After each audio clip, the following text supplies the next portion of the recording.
Welcome back to Alien RPG. This is session 2, entitled The Dragon. We did skip last week, just because, don't worry about it, shut up. And then we're just continuing where we left off. Now, the last session, the group arrived at Erebos Station. Their ship, Sedarhina, was damaged by meteorites, which I believe, or asteroids is what they're called in space, right? And then it was forced to kind of damaged and kind of gravitationally slam into Erebos Station, which Erebos Station looks like it's pretty damaged as well. Once they once they were kind of like locked onto Erebos Station physically with their ship, they deployed the umbilical, connected with the nearest port of entry, located on Deck F, the correction module's location on Erebos. They entered in and learned that there were plasma fires that were kind of burning throughout the space, and kind of rogue androids that have been kind of taking prisoners and throwing them into fire-filled prison cells with little to no concern. They then learned that the warden and others were hiding away in the corrections office, and they say that some entity, the lights, that they came to investigate, are taking over the electronic systems and apparently are utilizing them for their own ends. Now, one of the party members was attacked by the lights, but fortunately, they were able to get into decontamination and purge themselves of the effects before anything untoward were to happen. The group then decided that once they got the fires cleared on the corrections office, they were going to leave the warden and the warden's crew in the corrections office, make their way across the causeway, which is a kind of glass-covered, technically not in gravitation, space that leads to the central spire of Erebos Station, which you should be able to see on the map on the kind of bottom left from a sideways position there. During that process, they were exposed to the sight of the black hole, Draconis 26, or 26 Draconis rather, and everyone felt effects in their minds, but I think only one member of the crew really felt them as desperately as was possible, and that would be Verity, I'm dumb. Verity, sorry. And she saw in her head a vision.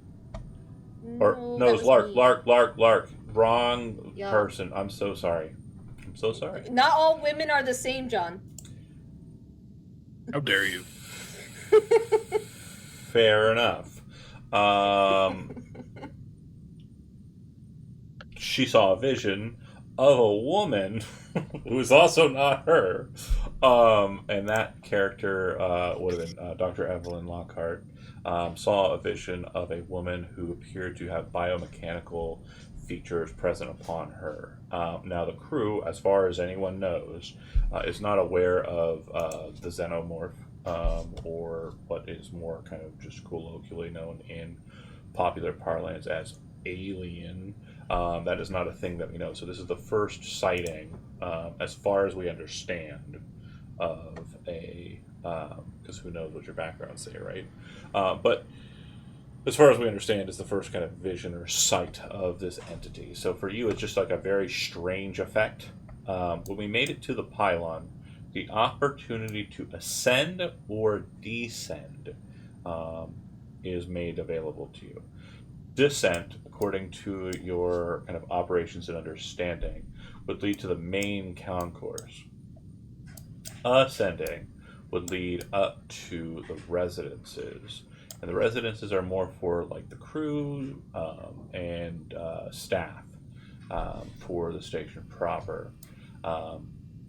Your goals, I just want to make sure they're on the table and we understand them, is tangentially find out what happened here and what's going on. Sure, it sounds like there's some sort of riot happening amongst the prison community. And then repair your ship enough so that you can escape this location. Obviously, not as desperate a situation right now. Just need to find the parts. If there's anything else anybody has suggestion-wise, you can proffer it. But I would like to, as a group, or if you want to just take orders from the boss, I want you to come to a determination as to if you're ascending or descending. I believe we were told to descend and go to the boiler room, weren't we? So that we could start power back up. Yeah, that was an I option. think we were going. I thought we were ascending to check on like the life support stuff as well. That is also something that could be beneficial. The life support situation. The boiler room would be to kind of power on the station so that it's operational. Currently, I electronic. thought we had to go down to go up. Sure. Currently, electronics are fine. Like they are working because of life support and emergency power. What the boiler room is going to activate and turn on is basically like defenses for the station, and also kind of like more operational material, such as like moving the station, powering the shields for the station. It's more kind of like the heavier duty stuff. Yeah, in the narrative wise, the guy in the hold let us know that Yes, power could cut out at any time. correct. I'm with you. I'm just letting you know. There are definitely different angles and avenues to go here. I'm surprised I remember. It's been a while, yeah. So with that on the table. I am probably on team going to the boiler room as well, actually. I'm team boiler room.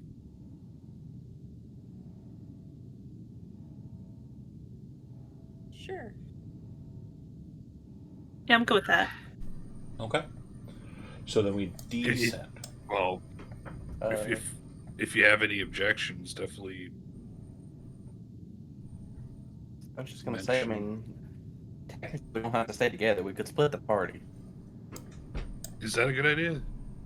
You I have mean, out of character, probably not, but you have comms, so it's not like you're terribly far away from one another. You would be able to cover more ground. I mean, I feel like Century of Media would recommend against splitting the party. yeah, I feel like I feel like Raditz would probably split off because he does want to go to the science lab as well as check some other things up there. So I mean, if you guys are going down to the boiler, I feel like Raditz is definitely going to go up. Okay. If he's going solo, he's going solo, but you can have that conversation before you split up. Is anybody going to be traveling with Dr. Scientist and... I would. If he mentioned that, I'm just gonna head to the science lab, I wouldn't. I would definitely go with him. It'd be like ooh, I don't want to do maintenance. I want to do science. Exactly. Yeah, for sure. Okay, so you are all wearing EVA suits, right? You're all wearing like external vehicular kind of activity suits. These are not easy things to roam around in. We discussed this. I've already made you, for the fire activities, etc., roll 1 oxygen roll. The climbing is obviously not an activity that's terribly easy. So what I'm going to explain to you is once you've descended 1 rung, so that would be Dr. Evelyn here, that would be Leon here, that would be Jimmy, Joe there, and then these two are going up here, unless somebody's going to try and fight them and stop them from splitting off. I'm cool with Raditz going on his own. I think that's actually a pretty good I'm cool- idea. I'm cool with Watch out it for- bringing, Watch out for yourself. That's a great idea. Yeah, I'm cool. Somebody's got to have Oh. something. I want to say what's her name, but that's not. Don't. They're not. Again, not all women are the same person, John. Well, no, I'm just saying because it's Oh, okay. I you thought know you were doing I a don't callback. care for them. Johns, come on, get it together. Yeah, not all Johns. Hey, if any of Hey, the not Johns all feel Johns. like any of the Johns feel like they need an upgrade, we can always slap an R in front of it. Ron Swanson. Okay. Beyond. So we're not arguing. We're John? The scientists are Do allowed we to go on their way. do we need Yeah. to keep the Eva suits on? I'm okay with it. You do not, according to what you saw. It looks like oxygen is a life support function that is still currently active. I will leave mine in the chute. Okay. Wait. Why don't you guys take a rebreather with you just in case? I've got 5. Yes, I will take a in review. my If you inventory. do so, Good idea. you would seal the chute and you would leave yours at the emergency station. It does Yes, look like the Eva correct. suits at the emergency station, which would have been a total of 3, are no longer present. So it looks like someone has taken the ones on Fuck. this side of the chute. So if you place yours here, it'll fill the slot there. And it will refill its oxygen if you lost any. So Yeah, I'll do that. up I'll to do that. 3 suits can stay there.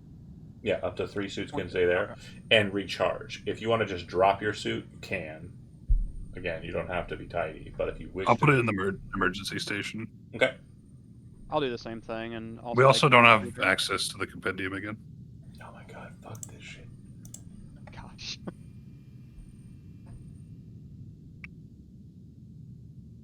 Dear Roll20, I will pay you $10 more a month with their money if you would just kindly let me have more option slots for games. I'm running 3 games a week here, okay? I've got That's literally my subscription right there pays for it. Come on. yeah, it'd be fine.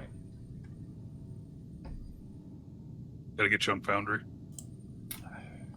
You know, people keep saying that. I wonder why.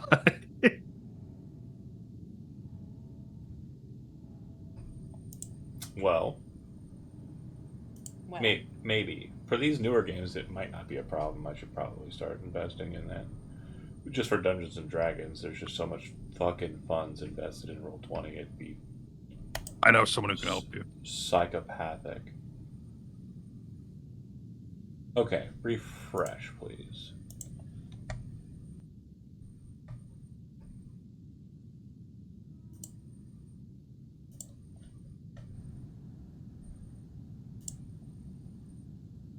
And let me know if that worked. And if it turned mine off again, I am gonna have a fucking fit.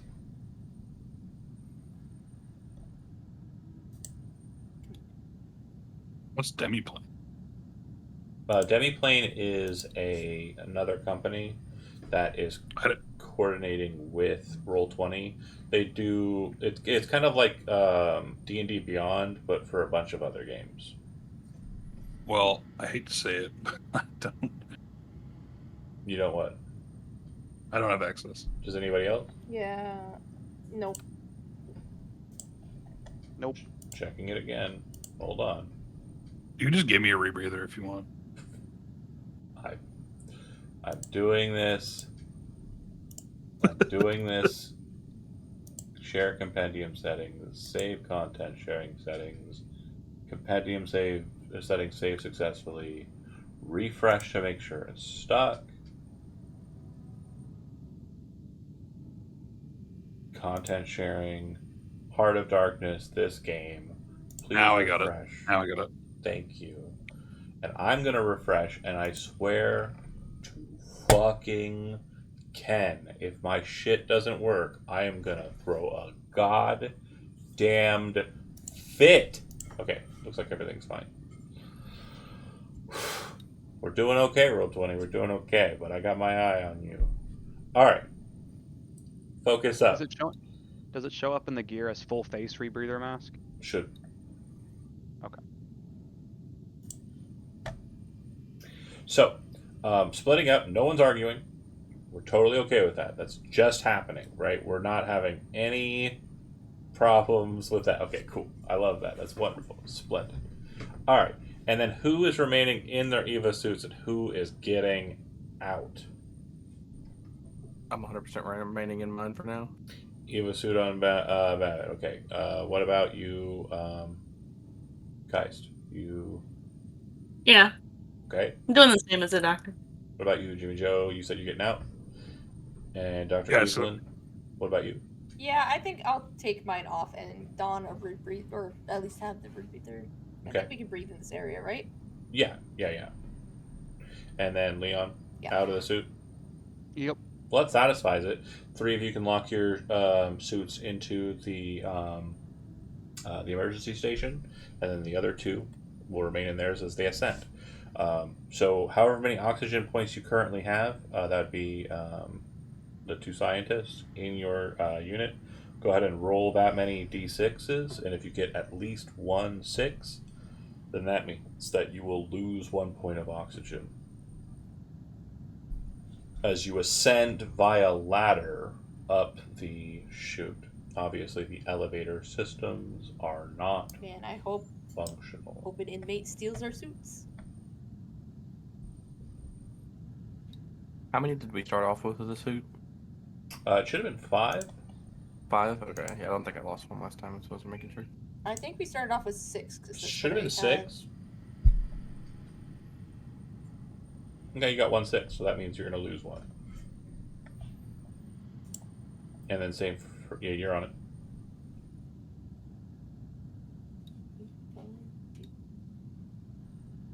You also rolled a 6, so you're also going to lose 1 point of oxygen. Okay, so you ascend and make it to the next level, and then you 3 descend and make it to the next level. We'll start with the descenders. When you arrive at this location, you can stop for a second, kind of catch your breath, and check out the environment, or you can just continue climbing down. Your call. I'm We should stick to the objective. same. That's exactly where I was going with that. We need to keep going at this point. Now that we know kind of what we're dealing with. So no breaks. You're just Yes. continuing on the ladder. That's what I'm down for. Okay, if that's the case, I want each one of you 3 to go ahead and gain 1 stress. You are definitely physically exerting yourselves. Alright. For those of you who are on the ascent, you are definitely going to be physically exerting yourselves, hence the oxygen drop. But do you wish to stop and physically take a breather? Ha ha ha. Or would you like to continue climbing in your heavy suits up to the top?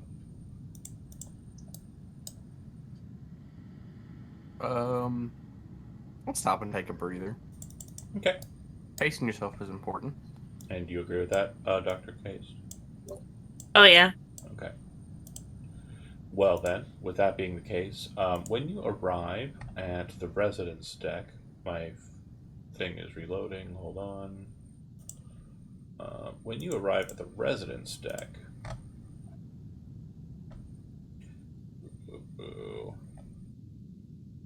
I wish these were in alphabetical. Oh, they are. They are in alphabetical order. They're just goofy. Okay. When you arrive here, you would note that, from what you can tell, the doors are active. Like, they can be open. It doesn't look like any of them appear to have any kind of, like, locking systems on them at current. You would notice that it looks as though there is damage on the crew quarters side, from the windows that you can kind of see through the doors there. And it looks like all of the doors in the spire have been sealed, but it does look like they can be opened from your side. It looks like they're kind of locked out.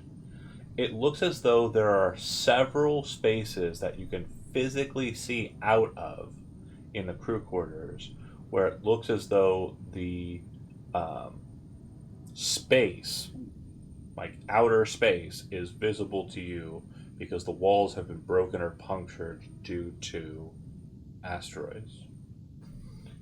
You feel as though if you were to exit this space, it would basically dual lock seal just like we did down in the prison. But you're pretty sure you'll be kind of exiting out of the space station, so to speak, and kind of into a space where you're in the space station but the window's open, or rather the walls are blown out. You'd also note that as you kind of lose. Go ahead. So we would lose the artificial atmosphere. So the artificial atmosphere won't be lost inside because they'll have to dual lock seal. You can see on that floor there's double doors, and each one of them will basically exit, close, shut. Okay. Yeah, it's airlock sealed in the chute. The other thing you would note, the two of you, is as you kind of get closer to the doors, your Geiger counters start clicking. Seems that there is quite a bit of radiation in that space. Do you wish to investigate the crew quarters, or do you just take kind of walking around in the central chute and just kind of getting a little bit of a breather before you head back up? I'd say I'm just getting a breather before I head back up. Okay. And Dr. Case, anything that you want to do? Is it normal to have this kind of radiation on the Geiger counter? So your presumption is that the walls being kind of broken out and your proximity to a black hole is why that's happening. Okay. Then it's just a rest. Okay.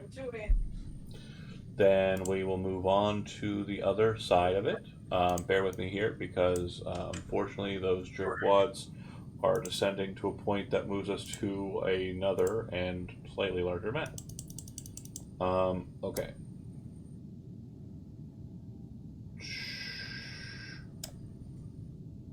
Yes. Okay.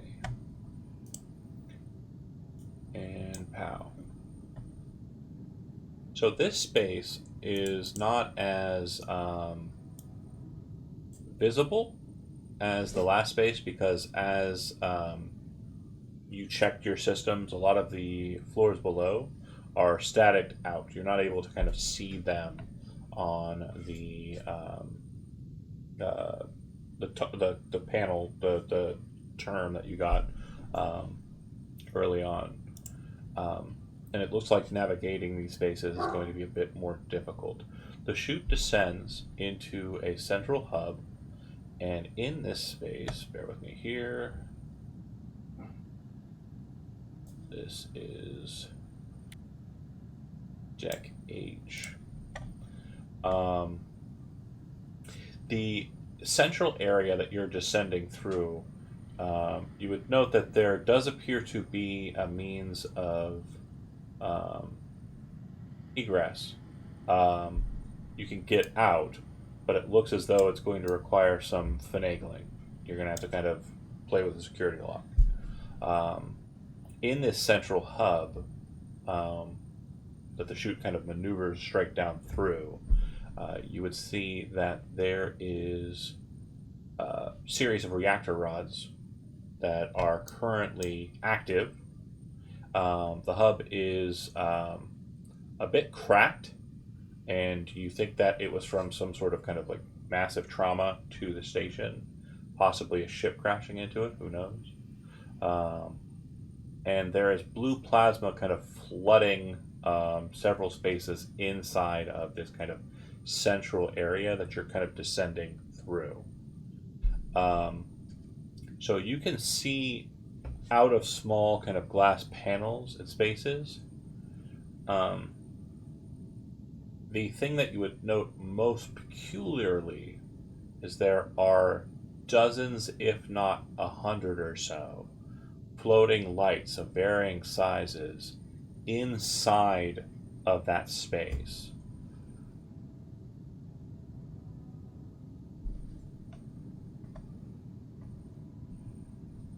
Do you wish to continue descending?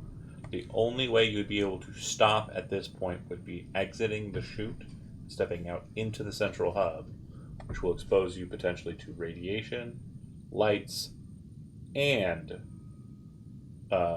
fire. Terrible idea.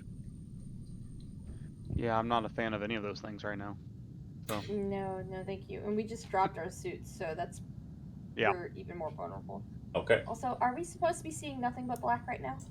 Are you seeing nothing but black right now? I am seeing nothing but Oh. black right now. I'm on this side now. How about now? Yeah, I'm seeing a map. I still Yep, see that's nothing better. but black. How about now? It worked for me. Just black. How about now? I see things now. Yay! Okay, cool. So yeah, and then to the north is the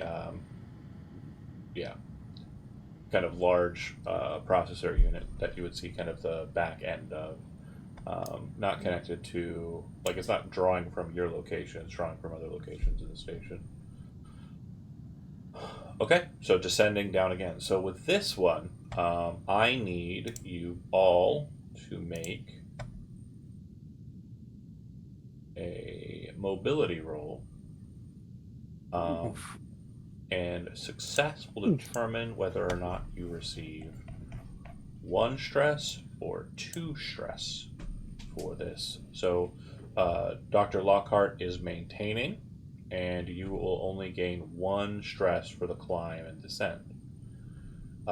Jimmy Joe Hoffman, you can push. You'll gain a stress, which is obviously kind of counterintuitive here because you're trying to resist gaining. Yeah, I'll just take it. I'll just take it. Just gaining 2 stress then. And then Leon, you succeeded, so you'll only gain 1 stress as you continue down this very long hall of a ladder climb further down into the spire. Okay, I'm going to maneuver back to the other space, and we'll get back to you folks here in a second as we rise back up to the top floors. After your short break, scientists, you head back on up to the ladder and make your way up. Is that right? Yep. Okay. So when you get up to the next base, oh, I'm trying to grab it from the wrong map. When you get up to the next base, there is really only one method of egress out. It looks as though that if you're kind of the next available kind of space for you to stop and gain a rest, it looks like there's only one door, whereas there were 2 kind of segmented doors, one on either side, that you could kind of get to. With that being said, you can stop here, or you can continue upwards. As you check your note log, you would note that this floor is reception and sciences. This is our floor, ain't it? The astrophysics floor? I think so. Okay. So you pop out and are immediately killed. Oh! So a couple of things are going to happen all at once. And I just want to make sure you understand that if at any point you kind of want to interject, please do so. I'm just going to be listing a series of activities that are happening as you're exiting out, and I just want to make sure that you are aware I'm not trying to rob you of your agency. I am simply telling you what is happening in the world around you. Okay, so you exit out into the VIP bay. And the docking port and the bay are basically empty, but sitting on the ground, almost as if it was dragged into that position, is an EVA pod. So the escape pods that you saw back in the other room, or the offices, that is present, just chilling out. It looks as though some parts are present here that you feel were mentioned in discussion on what is required to repair your ship.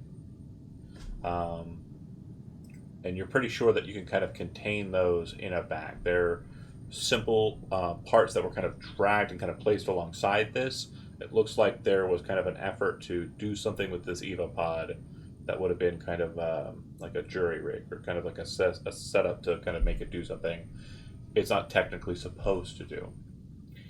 You hear what sounds like small pattering sounds coming from this space over here, kind of coming up behind you. And there's this very strange kind of ticking sound. That's not your Geiger counter. It's just a very strange ticking sound that seems to be present all throughout the space. As you turn to investigate, the pattering sound, you would see a cat, kind of cute white cat of a sizable frame, running at you with something in its mouth. It would then come up to you, Dr. Caste, and drop it at your feet, and then immediately press its face against your booted leg.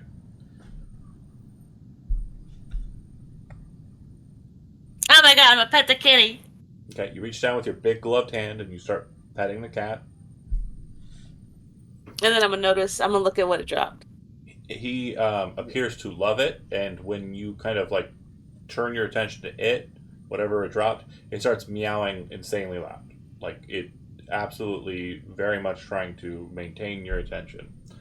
When you look over to whatever it is, the best way to describe it is, well, it looks dead, whatever it is, but it looks like a squid. Kind of has like a weird slickness to it.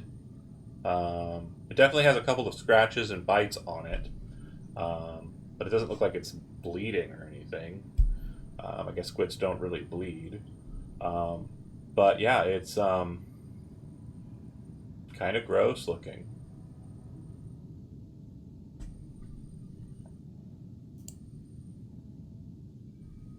Do I have I always called you Dr. Babbitt? How do I address you? I would assume that you've probably always called me Dr. Babbitt. Okay. I would point that out. Dr. Babbitt, look what this cat has brought over here. Have you seen anything like this before? While that is happening, she's investigating the squid baby, and she is talking to you. The cat has maneuvered away from her, still yelling very loudly, by the way, Dr. Babbitt, and walks over to you, trying to get your attention. Jumps up and kind of places his claws like up on your, like, you know, he's clawing at your leg, right? Again, nothing, not ferocious enough to kind of pierce the Eva suit, right? It's able to sustain, like, you know, some damage from like micrometers and shit. Well, not like full on, but anyway, the point is, it is trying to get your attention. Does it work? Hold on. Does Babbitt like cat, or does Babbitt no like cat? I'd say he probably just like nudges it a little bit with his foot, and then like tries to pay more attention to what's happening around us.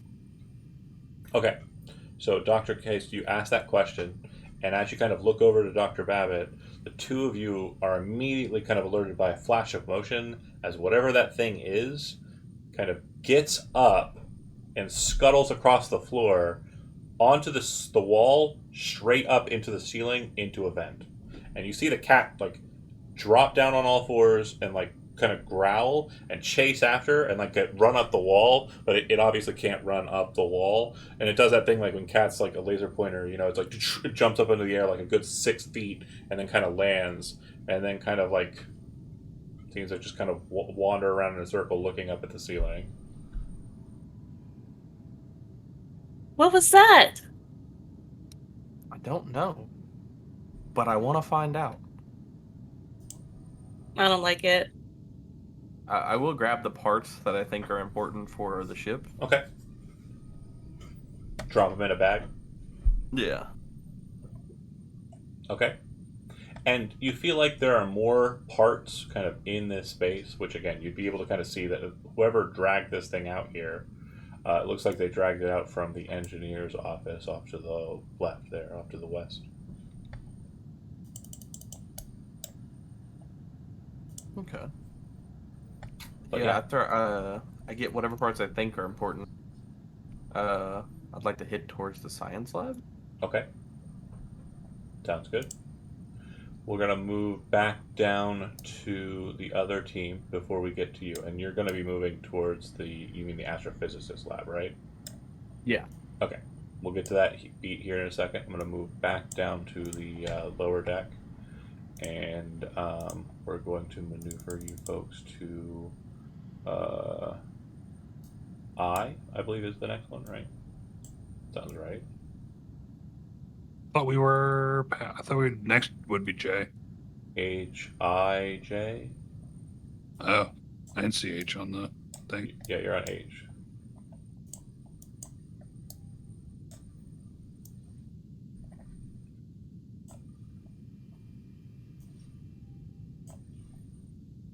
Okay, so you're tired at this point, and I'm going to have you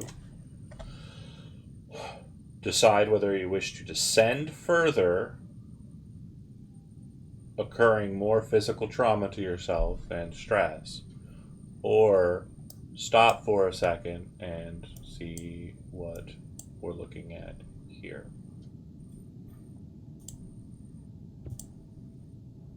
I take a rest. Yeah. I'm good with resting, as long as it's not filled with acid or something. Should be suppose. good. Yeah, let's take a rest. Okay. So you would see that there are a total of 4 pathways out of the space that you're in, which you can kind of narrowly see on. I need to check this lighting effect. That's very wild. Hold on a second here.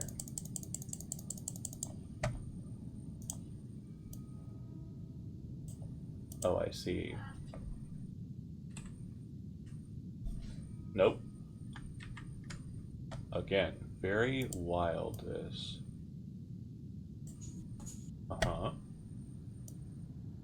Uh-huh. Oh, I see. Very cute. The people who lit this are silly. And I'm okay with just obliterating their work. Okay. So as you can see, there are 4 corridors. Each seems to lead to an endpoint. You can see that at the edges of what you can see, kind of a dark, narrow space, there does seem to be kind of a flickering of electricity and static. They are, these corridors appear to be kind of seated with catwalks that are suspended far above what appear to be thermal plasma sinks beneath you. And across the way, it looks as though there are doors and kind of like an occasional flicker of electricity throughout the space.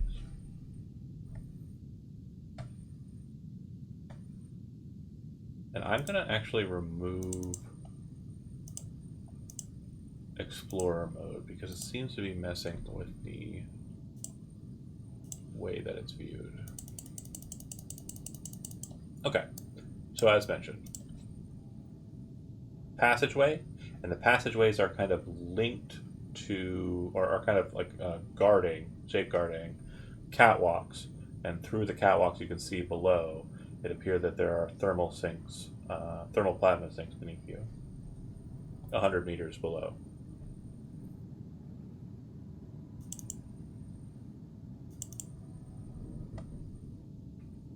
Just resting here, or do you wish to check anything out in this space? How long are these like catwalks? So as far as you can see across the way, right? Like these are the catwalks here. Yeah. So think of it like a tube with a walkway through it, but the bottom of the tube is kind of cut out. Okay. I would probably end up kind of just walking over into one just to kind of look around and everything while we're chilling. Okay. Is there any notable difference between the 4, or do they all look generally the same? They all where I'm look pretty much the same from where you're standing. Okay, then I'll The pick dark, one. dank, kind of like lit from below with this kind of eerie blue flame. Gotcha. Okay, yeah, walk into one. Okay. Which one? We'll pick the bottom right then. Okay. So, when you While he's head doing that, I'm just gonna ready the shotgun. when you head that way, Leon, you would see something from above, kind of just a flicker of movement, and you kind of quickly look up. And I would say about the distance that you've traveled in that last motion, you would see what looks like a person kind of seated on the, or standing on the kind of platform you could have exited to go into the reactor pod area, looking down at you. It's just a silhouette of a person, and eerily, as you're kind of staring up at them, it's almost like their eyes have like a shine to them from like the light from below. And then they kind of see that you see them, kind of stand up, and thus kind of create a situation where they're invisible to your sight line. While that's happening, Dr. Evelyn, which are you just hanging out here for catching a breather before you descend, or are you wanting to kind of move in a different direction? I am gonna stick with my buddy, the security officer. And you were going to say you were going where, John? I'm staying right here with a shotgun now. Okay. All right. Well then, Leon, does that strange sight of what you saw deter you from moving on to the path you chose, or do you wish to continue? So when you said it's there, they were on top of the building that it's basically connecting to, or they are like where So, I'm going. They like, were there. Remember when you descended down that long ladder chute? There was that Yeah. point where I asked if you wanted to get out to the reactor rods. You could. Basically, on that landing, he was standing, kind of crouched down, looking down at you, and then you saw him. It was just a silhouette and like kind of weirdly shining eyes because of the backlight or the light coming from above, and then he kind of just went away. Okay, so with that, then yeah, I'm going to kind of move back to the group and tell them, hey, I just saw someone from where we just came from. They saw me and disappeared. We may need to just keep moving at this point, but be ready for anything. Always ready, but was it one of the doctors or? I couldn't tell. It looked like just a silhouette of a person. They seemed very serious, just stared at me, and got up and walked, disappeared. So I'm not sure what they were doing or anything, but knowing that there's potentially violent people out here as well from what they were saying, we have to be ready for whatever at that point, right? I would say so. You communicate these facts. You'd hear kind of a sound, like a thud, come from the pathway you were about to walk through. And as you kind of look over that way, there's like the flickers of lightning I mentioned, and you can see the silhouette of something, somewhere around 7 foot tall, kind of move past that lighting space, and it seems to be dragging something behind it. You then hear kind of like a Which way? wet, this would be here. You said bottom right, right? Yep. You'd hear kind of like a muffled, but like still like strangely audible through the echo, like a wet kind of like sound. And then the shape, whatever it was, with the thing it was dragging, human shaped thing it was dragging, disappears from sight. What the fuck? I'm thinking the same thing. Shotgun pointed that way. What the fuck? Yeah, I'm pistol out at this point. That's terrifying.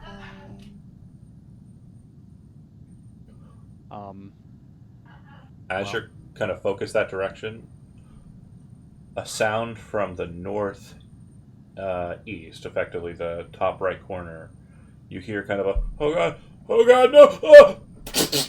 And kind of like a splatter, and then a sound.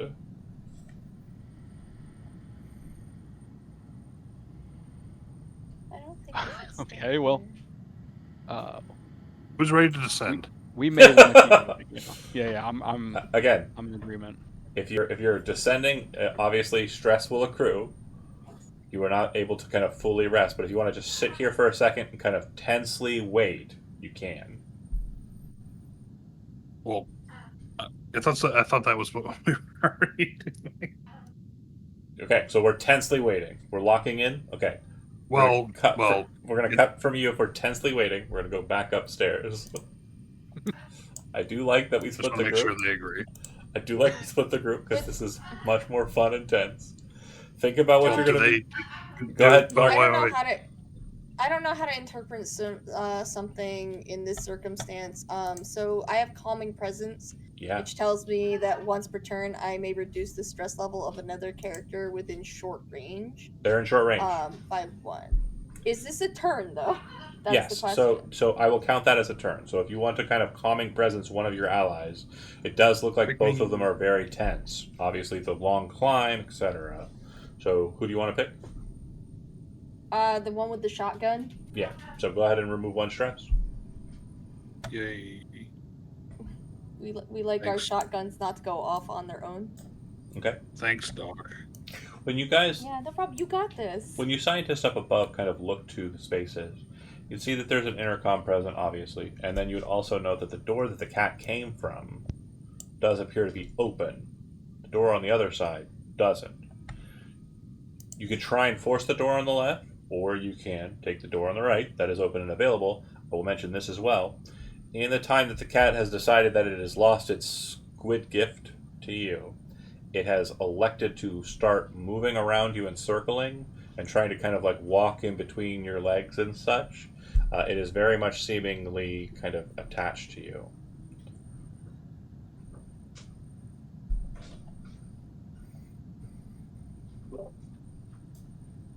I think it's best to just go through the open door, don't you? Yeah. Yeah, I think. It's, Okay. I mean, it is where the squid thing came from, also, so we might be able to find something to research over there. Okay. I'm gonna pick up the cat because I don't want to trip and carry him. All right. So you walk around the space, and you can see that there are kind of notations, indicators. When you come around the way, you would see that these kind of end ports kind of just lead to, data terminals, but they appear to be locked out from what you can see, running on kind of moderate power. They're not really engaged. But you move back and around to kind of make your way to the middle section, and you would see through the porthole in the center of the doors rather, it's a double door system, that the astrophysics lab appears to be active. Like, the power seems to be going here quite lively.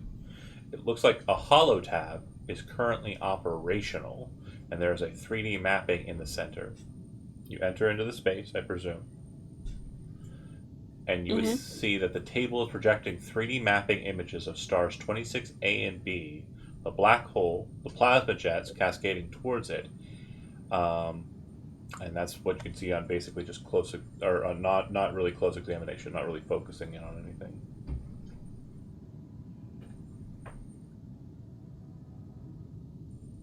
Do you focus a bit more deeply on the holotab, or are you looking for anything in particular in this space?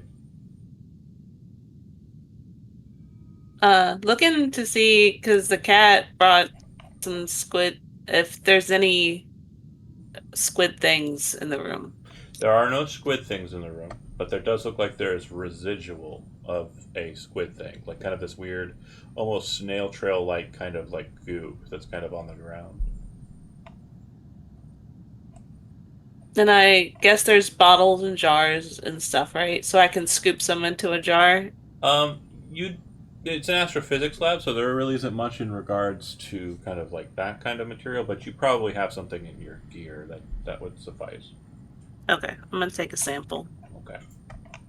Now for you, Dr. Babbitt, are you checking the holotab a bit more thoroughly, or are you looking for anything particular in this lab? Considering it's the astrophysics lab, I don't think it's going to have exactly what I'm looking for, so I'll check out the holotub. Okay. So what you would notice is that there appears to be an anomaly present that is also being kind of focused on by the holotab in its current projection. It's listed as asteroid 1113b, and it appears that for whatever reason, this asteroid being very, very close to the space station is the main focus of this specific projection. Okay. Does it look like it's on like a collision course with it, or No. okay? In fact, it looks like this projection is not showing current; it's showing recorded, as if this asteroid was something they were focused on for whatever reason. Okay. Yeah, I'll if possible, I'd like to look around and see if I can find any notes on this asteroid in specifically. Okay.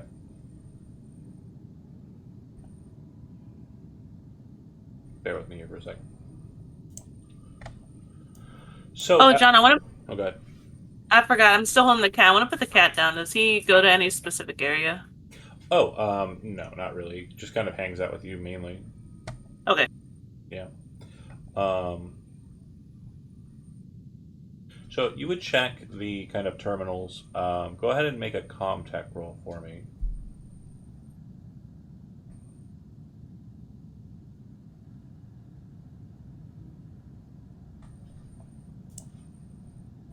Damn. Okay, that's a lot of successes. So basically, you just kind of start opening up the comm and kind of like running through the holo tab, checking all of the notes inside of the computer terminal, and seeing what is available to you. And you are able to isolate an individual named Clerk and notations that they have made regarding the space. It appears that, let me see here.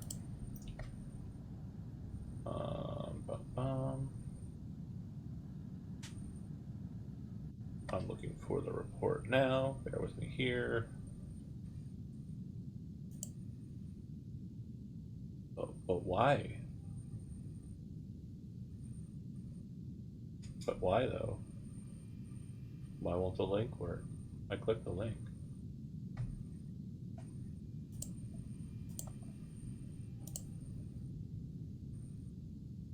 Oh, got it.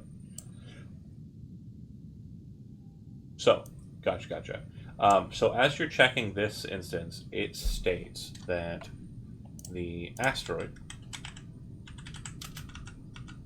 113B is what they have it listed as, is a remnant of another planet, a planet that was destroyed when the system was disparaged by a nova event that caused the destruction of the planet and the gravitational pull of the two suns, or the two other suns in the system, to be drawn in closer to its magnetic well. According to what you see here as well, the planet is presumed to have been LV1113. This asteroid is the second instance of asteroids found as remnant of that. And according to the holotab, it cites, and what you're able to kind of see from the holotab's projection, is that there appears to be a Wayland Corporation, not Weyland-Yutani, a Wayland Corporation science module from an older class of ship on the asteroid that appears to have survived the destruction event. Okay. They were drawing the asteroid in to recover the science module. And with that roll, I'd also tell you that the name of the ship in question. Hold on a second here. The name of the ship in question is on my notes. It's on my notes, right? I hope it is. The USCSS Cronus.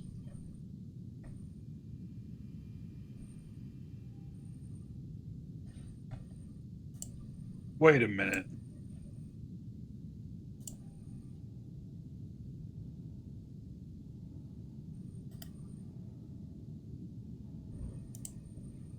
Yes. Yep.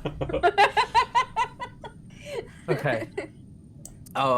So Would his notes notate if they actually got it in, or if they were still working on it whenever it happened? Despite your success, this terminal, due to its limited output electronically, is only able to pull up this report. And since you already pulled up that report here, it was kind of the first available one that you were able to pull. Again, notating what's kind of relevant for this location. You're unable to pull data records from other locations. Your presumption is that other terminals might have enough juice in them to kind of extract more, so long as you don't pull the same report accidentally like a goober and waste your one shot on that. But yeah, it's still running fine. It just seems like the electronical chutzpah, so to speak, it's unable to kind of like draw forth another report or the corresponding reports. I used all its download speed. Yes, it's KBS, not anything. But I mean, again, it's based on the 80s. I'm surprised it's not smaller. Just bits, just actually measured in bits. Do you wish to check out any other spaces inside of Deck D, or are you satisfied with what you found here? I'm pretty happy with what I found so far, so I'd like to go on up. Dr. Case, do you have anything that you'd like to check out? Perhaps the location where the EVA pod was pulled from, which would be the airlock, or do you wish to check out the engineer's office more intently? The visitor docking port obviously is not something you want to kind of get into, unless you want to. I mean, but is there anything that you would like to check out either? No. No? Nope. Okay, so you'll start making your way up. Cool. I'm going to go ahead and move you to that next part of the map, and then I'm going to cut from you back to the action side of the show. So, wet slurping explosion sound after a kind of guttural grunt, which was preceded by the vision of a dark silhouette. I would say that it looked like they were wearing, like the 7-foot tall figure looked like they were wearing something on their head, or just had a very strangely like pointed, elongated head. And the sounds. What? Can I stop here real quick? Yeah. Would Jimmy John have noticed that? Everybody would have saw it. Yeah. Okay. He'll be like, "Oh shit." He'll remember. I'll let you explain. I'm not gonna explain. Oh. No, you just keep saying fuck, and this reminds me of back with the Night Beast. They had the fuck, what? Not the Night Beast, the Space Beast, right? Either way works. I'm cool with it. The monster or alien in that book had an elongated head like that.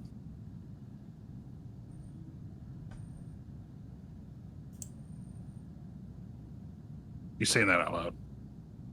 Understood.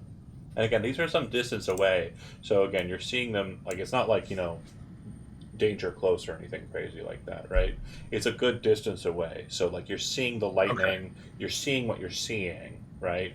And again, you're focusing in on your memory, you're thinking about it, and it's kind of this weird tense moment where you're like starting to kind of doubt yourself, but you're also thinking to yourself, I mean, what if though? What if it is? But it could just be a projection. We've been told that this area is messing with people's minds, and you're thinking a lot about that book that which reminds me, up a few times now. Great timing, thank you. We're an hour in. I need everybody to roll. Let's see, it's a D6. Yeah, it's a D6. Hold on a second here, and we are on marker 2, so that means that we're going to be adding a +1 to the roll, and anybody who rolls a 6 total. Or higher will get fucked with. I believe is the official language used in the book. Oh, great! So D6 +1. D6 +1 for now. Yeah. Oh, great. Okay. We're having I'm fun. Doing fantastic. Jimmy Joe Hoffman, this is a very 2 for 2 fortuitous roll because you added your +1. I thought we were adding it after, but you did good. Who am I missing? Oh. Kimmy. Got it. That's Kimmy. Who am I? Oh no, there it is. Okay, The perfect. doctor, the freaking neuropsychiatrist is doing The one who can fantastic help with these people roles. get through this is the one going through it. Oh my god. Who Very helps poetic. the helpers? Absolutely perfect. Bear with me here. This might be a little bit more engaging.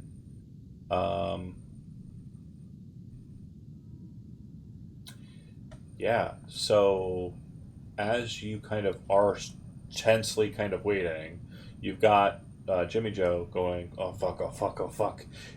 It's just like Space Beast, or it's just like Night Beast. I mean, Space Beast. It's just like they described them. And then you've got Leon kind of pistol in hand, kind of like locked in, kind of looking down the way, like very serious. And then you've got Evelyn. Everybody's head kind of feels weird. And this is true for you folks as you start your ascent up to the next level. And I'm trying to find the handout. It's not working. So while that's happening, can I have the two scientists go ahead and roll me oxygen while I'm trying to figure the shit out?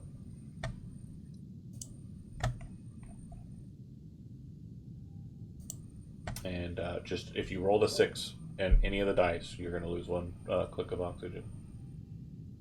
So I'm rolling how much oxygen I have left because I have only 4 slots. If you have 4 slots, you're rolling 4 dice. Yeah. Okay.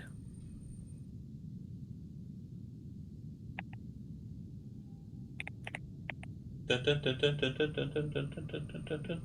like Sonic that fucking hedgehog. Okay. I believe I have found it. So you're going to gain 1 stress, obviously. And as you kind of stare that way, kind of like are looking that way, there's a moment where you kind of turn your attention towards this way.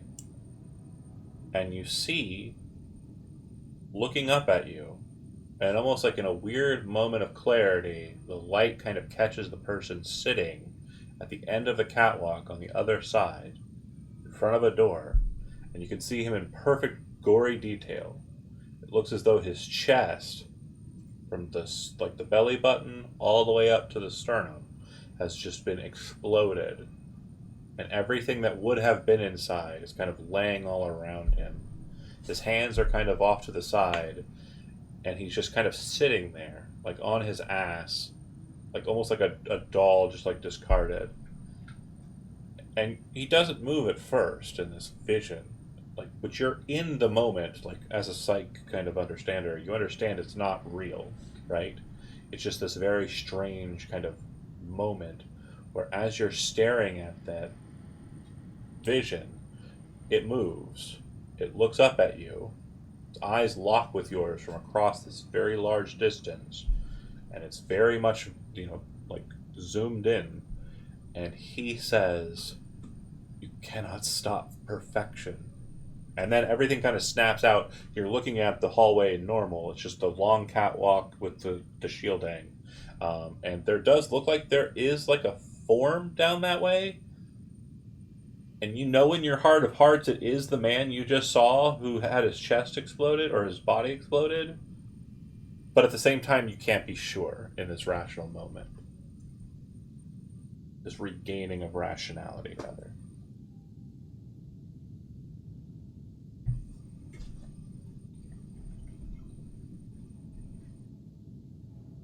And yeah, again, when I say, like, you were able to see every detail, like, every single detail. The hyper viscera, just the absolute, just horrified look on his face as he turned into more active. Face drains of color. She takes a deep, like, shuddering breath, and then she turns back to Jimmy John, and she goes, "But it's probably Jimmy John. What? Yeah, is that Jimmy Joe? There you go, Jimmy Joe. Goes, it's like I said, it's probably just projection. it's most likely just an effect of the mind altering field that we're in, and you're just thinking very, very much about that book. I'm also going to, this is once per turn, so use calming presence on Jimmy Joe.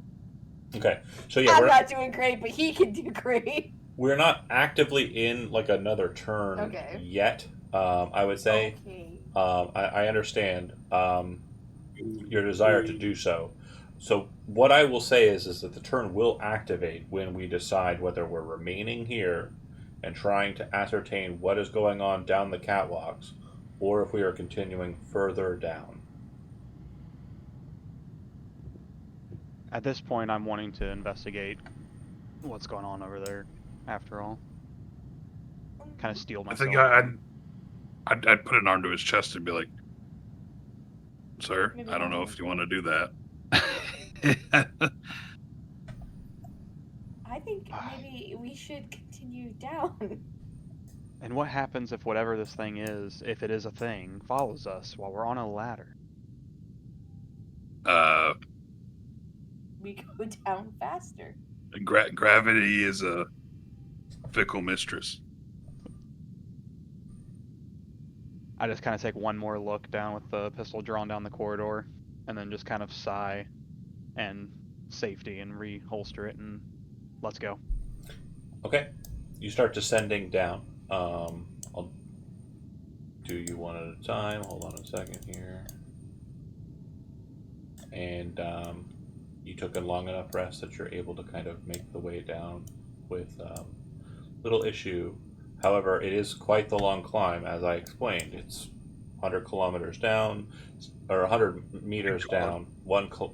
Effectively no, it's not 1 kilometer. That's 100 meters, insane. a football field down, and then it's another 200 meters down past that point to get to the boiler room.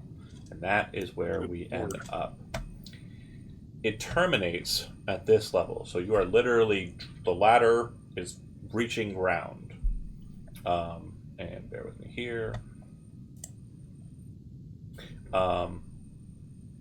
You come to the doors, and you would note that the doors are key locked. A password is required to enter into any of the doors that you can see.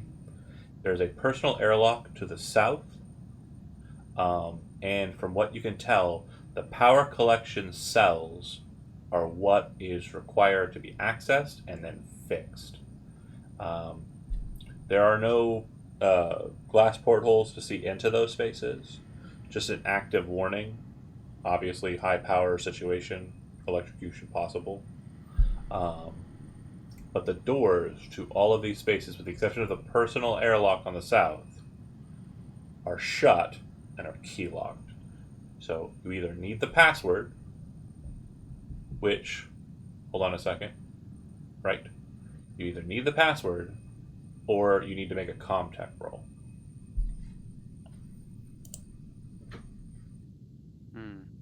And if you had my CommTech's not good. If you had to guess, the password, if it exists anywhere in this space, is probably on the engineer or in the engineer's space. Are either of the two of you good with these comm controls?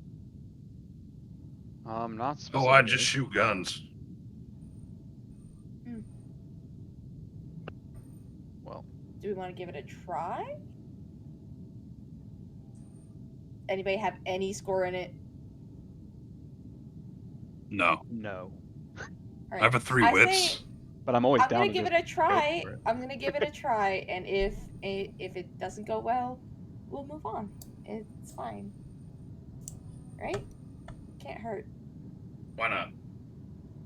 Okay, so this is a success with a panic. You currently have 4 stress, so I need you to roll a d6, and then we're going to add 4 to that result.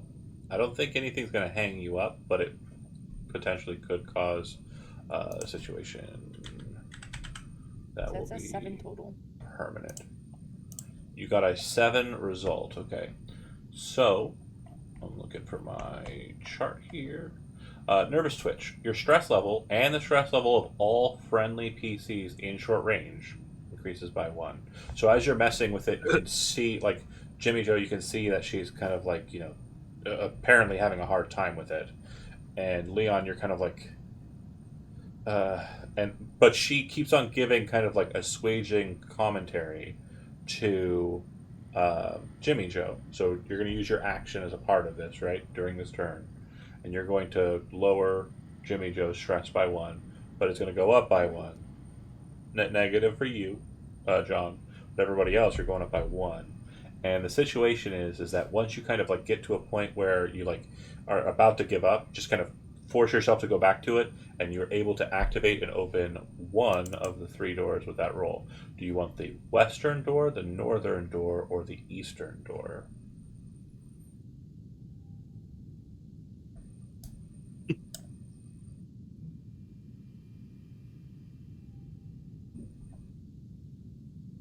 Sorry, what? Do you want the western door, the northern door, or the eastern door? Let's go with the western door. You said western? Entries go left. Yes. Okay. Door opens. You enter inside. You would see the power collection cells. And you would also see that there are comm terminals, or like data terminals, that are kind of present on each of them. There's an external bay door that looks like it is basically like if a core breach were to be initiated, they could pop individual power collection cells out. It also looks as though that the consoles are open. There's no like requirements for unlocking them. And as you're overlooking the diagnostics of the power collection cells here, it would seem that all of the energy there's no problem. There's nothing wrong with the system.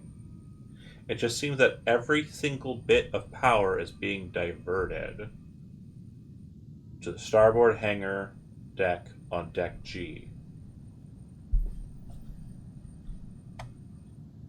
Interesting. Oh wait, that's where we came from, isn't it? Isn't it? Is it? Is it? Deck G is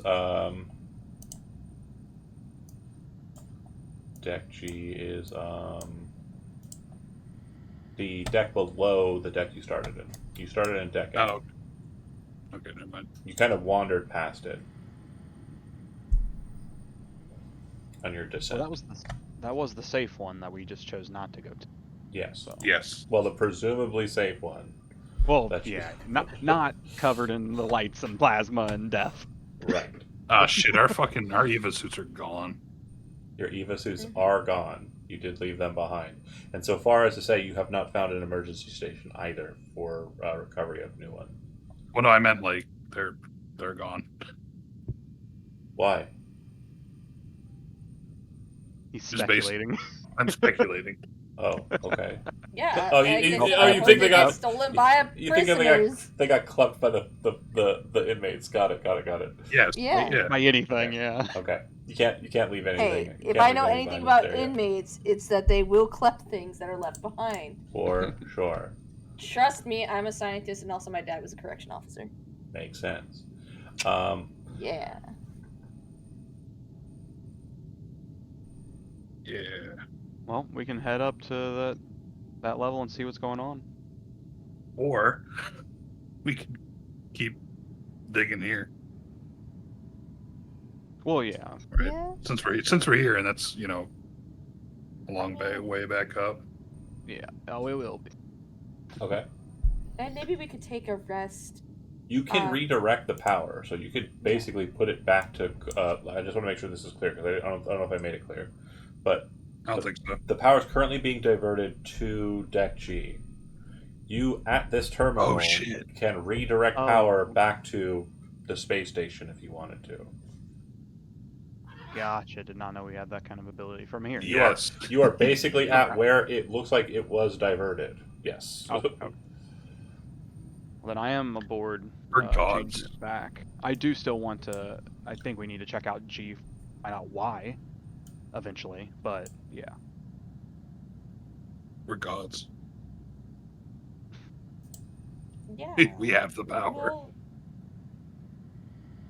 We'll revisit that line of thinking in therapy. But why don't we should restore? Yeah. Isn't Yep. that kind of what we came down here to do? Okay, so if you initiate the recovery, it will, power to the system. I'm going to cut from this scene here, but I'm going to note one thing that happens immediately when the power is rediverted, or diverted back to normal function. There is a very strange shift in the pulse of the ship. It's almost as if the just low thrumming, kind of static ambiance that has been present.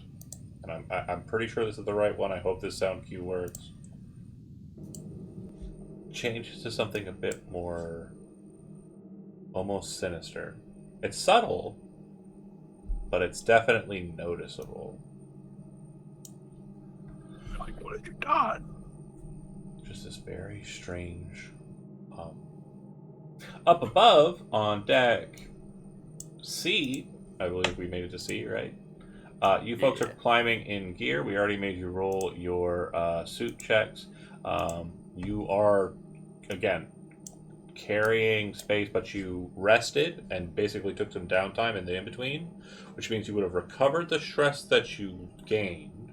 Like, you would lose the stress that you gained on the first ascent, and then on the next ascent, you would gain another stress. So net positive, 0. You are not losing or gaining anything. You're right where you were due to the rest, hanging out with the cat, and going up. Now, strangely, the cat is able to maneuver itself up the chute and comes up after you even if you didn't want it to. The cat is following you at this point. I notate that down. Cat may be best for 0? You arrive on deck C, which you have marked, again, with your data console. You're able to kind of determine what's what, that this would be the health and wellness center of the ship.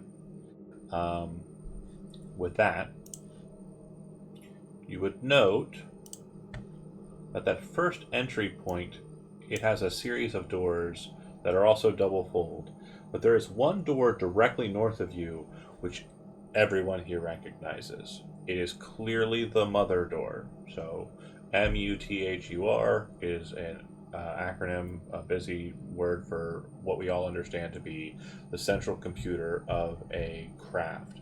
This appears to be the central computer of Erebos Station. Access to it, obviously, in older Epoch stories was a lot easier because you had keys and cards to get you into cool kid places. But from what you can tell, too, the glass door that would allow you to see inside, it looks as though it is completely blacked out. You cannot see anything inside. Let's see. To the south, you would see what appears to be listed as hydroponics. And the glass panel that would allow you sight into that appears to be covered with some sort of growth. Almost like a mold-like substance on the glass. If you wish to peer into either of these windows, you can, absolutely, and try to see what you can't see. You'll make an observation roll with a -2 to try and see what's in there.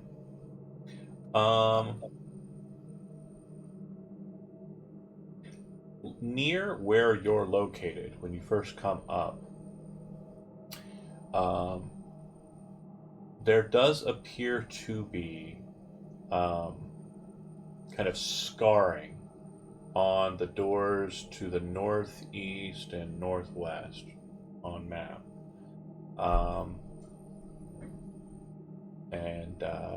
Yeah, that's the situation as it stands. Which door? What does the scarring look like? It almost looks like a blunt or sharp object was kind of like smashed against the door. It doesn't look like it's very profuse or anything. It just looks like someone kind of had an object in hand and kind of battered things. Okay, like the prisoner just wanted to get in that room and Maybe. couldn't get in there. Okay. And as you're kind of surveying the area, lights would flicker on more brightly than they were before as everything kind of activates up. Your radio communications only work when you're like relatively close to each other due to kind of signal loss, but you can utilize intercoms if you wish to try and engage people if you know where they're located.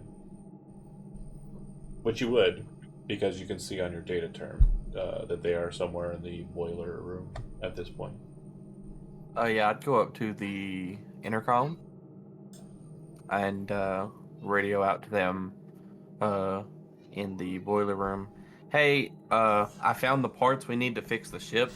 I'm guessing it's you guys that turned the power on. So far, we found a cat and some strange creature. A cat is the big important thing. It's very smart. So far, we've found some proof that, you know, the prisoners have been up here. We're getting ready to check the life support. Not sure if we're going to be able to get in, though. The doors look pretty sealed. Before you respond, I want to note that the sound of the engines go tense, and then they create kind of this ambiance, which is unsettling. It's a quiet moment as everyone's kind of looking to one another, and the next thing you hear is, "Hey guys," from the intercom just down the hallway. Oh my god. How do you react? That's going through the whole fucking I ship. probably just No. jump No, out no, of no, my no. fucking skin. It goes directly to the boiler room's intercom. It's not going anywhere else. Okay. How do we react? You can walk over to the intercom station and talk to them. It's basically two-way communication through the... It's like, you know when you go to like an apartment that's like got the door locks or whatever, and you gotta push the button for the door? Yeah, I've lived in one. Yeah, well it's like that. So you're a pro at this. Alright. Yeah, I guess I'll let the leader walk over. Yep. I'm gonna be walking over to respond. I'm just gonna be kind of like grumbling as I'm going, because I can tell who's talking. And then goes- after hearing all of that, Yeah, he goes through the whole spiel. I'm just gonna be spiel. like he's talking and talking and talking. Fucking Babbitt. And then Why don't you just like, jump out the picture there's fucking a- airlock, you piece of radio etiquette, man. I But- picture there's a lot of shit? I'm gonna basically get back on and be like, hey, yeah, that we just got that turned on at this point. Pretty smooth sailing getting to this point. We did see something. Could have been nothing, but just keep a watch out for anything. Because we're not sure. It sounded pretty bad. As all we just heard a sound and saw a figure. Aside from that, we'll be heading back towards that way after we look around here a little bit more. And we could potentially rendezvous at that point. Pause for a second. While that is happening, that conversation both ways, what's Jimmy Joe doing? standing there, Okay. And what is Looking around. Dr. Evelyn doing? shotgun out. Probably looking around. They've got the comm handled, and it made me jump out of my fucking skin, and there's all this creepy sound. So I'm Okay. going to be looking around at other things. Okay. So, as you're sitting there, waiting, you would hear clunk, clunk, clunk, clunk.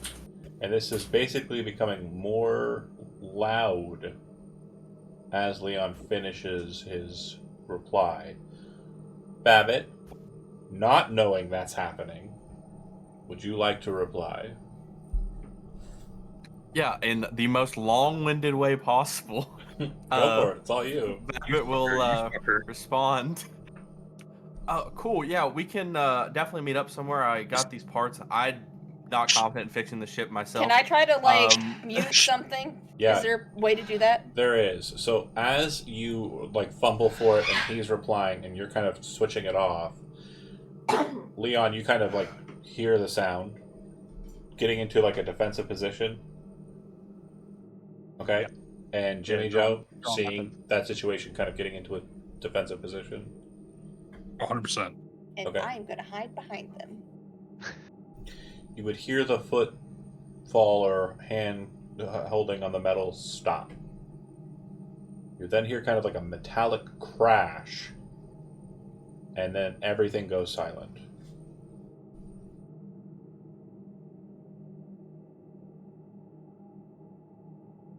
Mhm.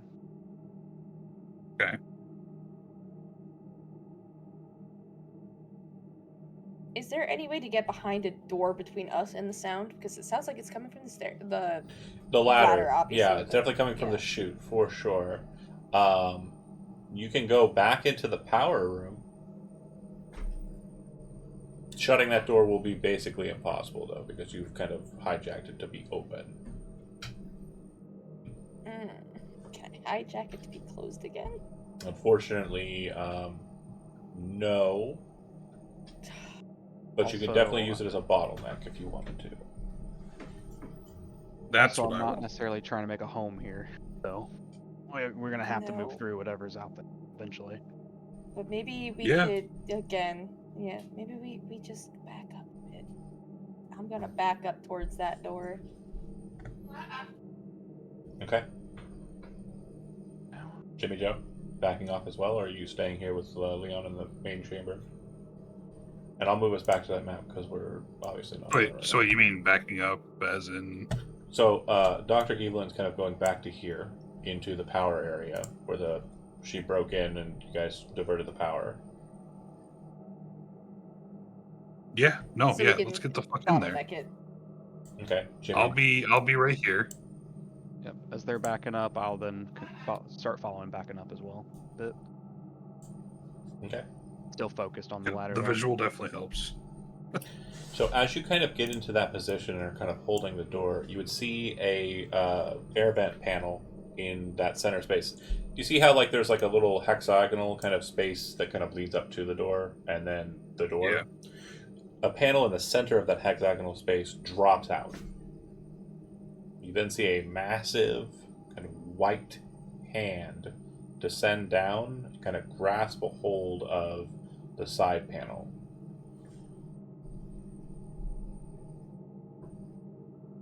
Based on your hesitation, I'm going to assume that you watch I was as gonna. a second hand descends down and grasps a I'm gonna hold. hide as much as I can. You As- then watch as a very pale, slick creature with no eyes and a very strange looking mouth descends its head down.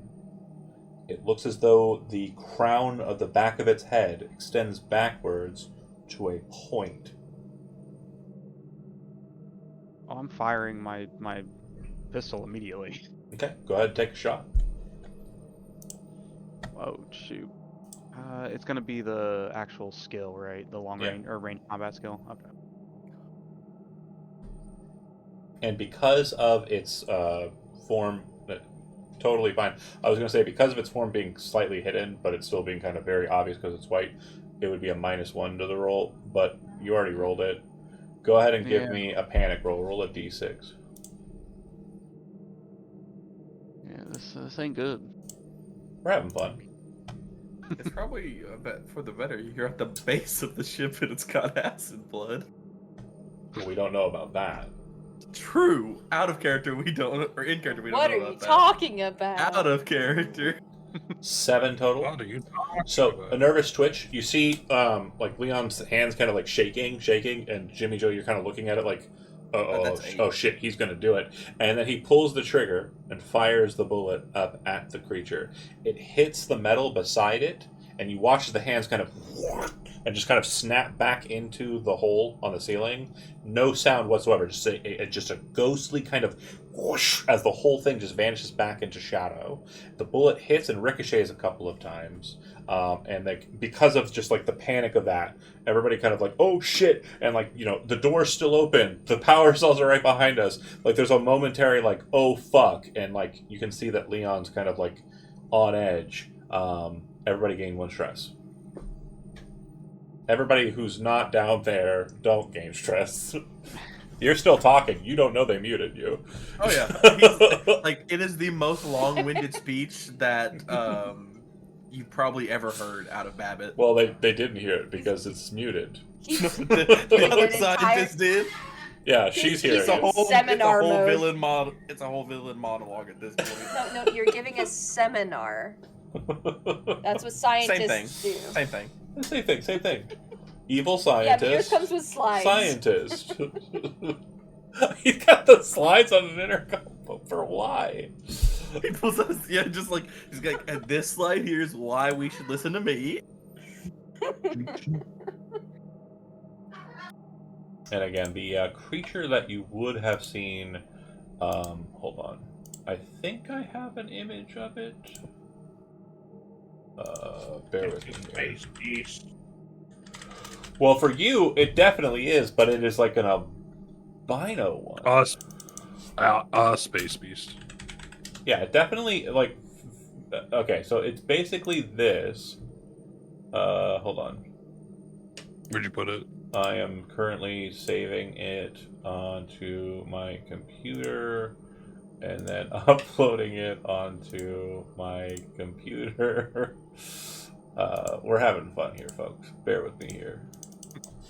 I'm kind of riding by the seat of my pants. They didn't give me a lot of handouts for this bad boy, and if they did, they hit them. They hit them real well. But this again would also have been the shape that you would have seen in the shadows. But for why though? There it is.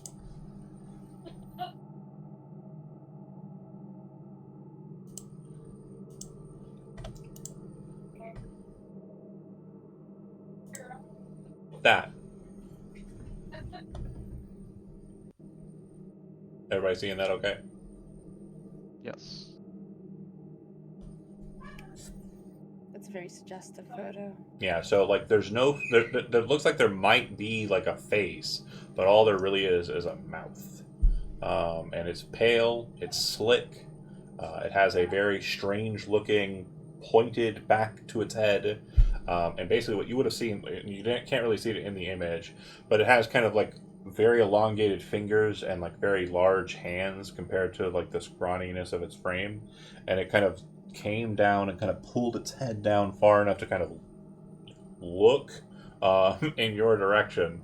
Pistol fire, zoom, and then it's gone.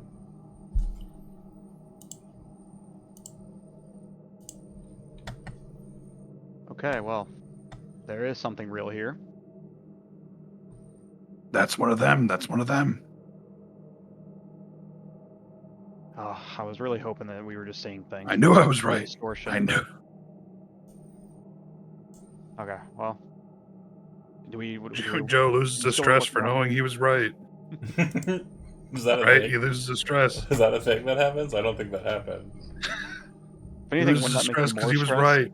Actually, I forgot to give you a stress because this is the first time you've seen the creature. So yeah, you'd actually gain a stress from that. But again, Oh, I would say a turn has applied. So Lark, if you want to have Dr. Evelyn kind of continue to baby Jimmy Joe, I'm okay with that.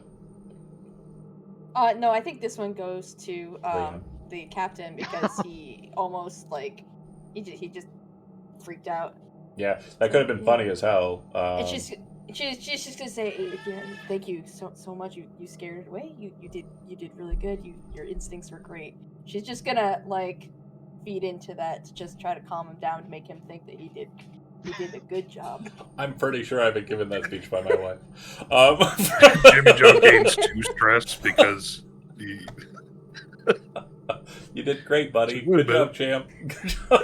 I didn't do great. I didn't mean it that way, you freaks on the... Fuck you all. Anyway, focusing back up. Boy. So your speech ends. Your speech ends. Once it does, you hear kind of a metal thunk, but you really can't tell from where it came. Dr. Keist, you do. It seems like it came from the hydroponics chamber. Just kind of a thick, meaty thunk. So it wasn't like against the door or anything. Just like a pretty solid thunk. Did you hear that? Sea of Blues. And no, is there? I hope they got all the information. It was very important stuff, you know. Yeah, there was just this loud bang in the hydroponics chamber. Should we check it out, or? Let's. Doesn't look like it would be easy to get in there. Yeah, let's check it out. Sure. Why not? Let's see if we can like kind of see what we can see. Hopefully through it first, and then go in there. I would like to try to look through it. You said it's a -2 observation room. Yes. Oh my god.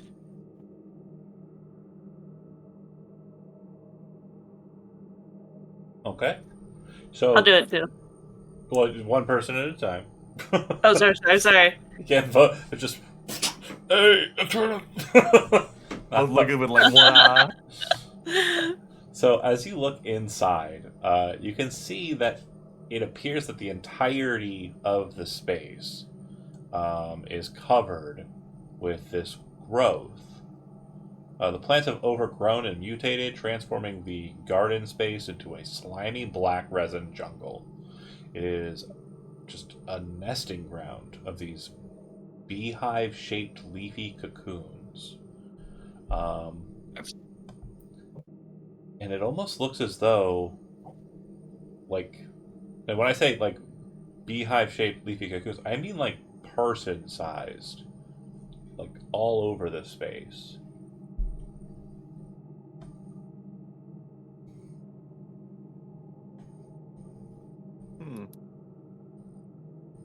Yeah, I'll explain that to Verity. Alright, I changed my mind. I don't want to go in there. That sounds gross. As you're kind of like standing there and you see him kind of looking and he's kind of like reciting back to you, there's a moment in between his talking that there's like a lull, and you would hear what sounds like metal being kind of climbed up. Like someone's ascending the ladder.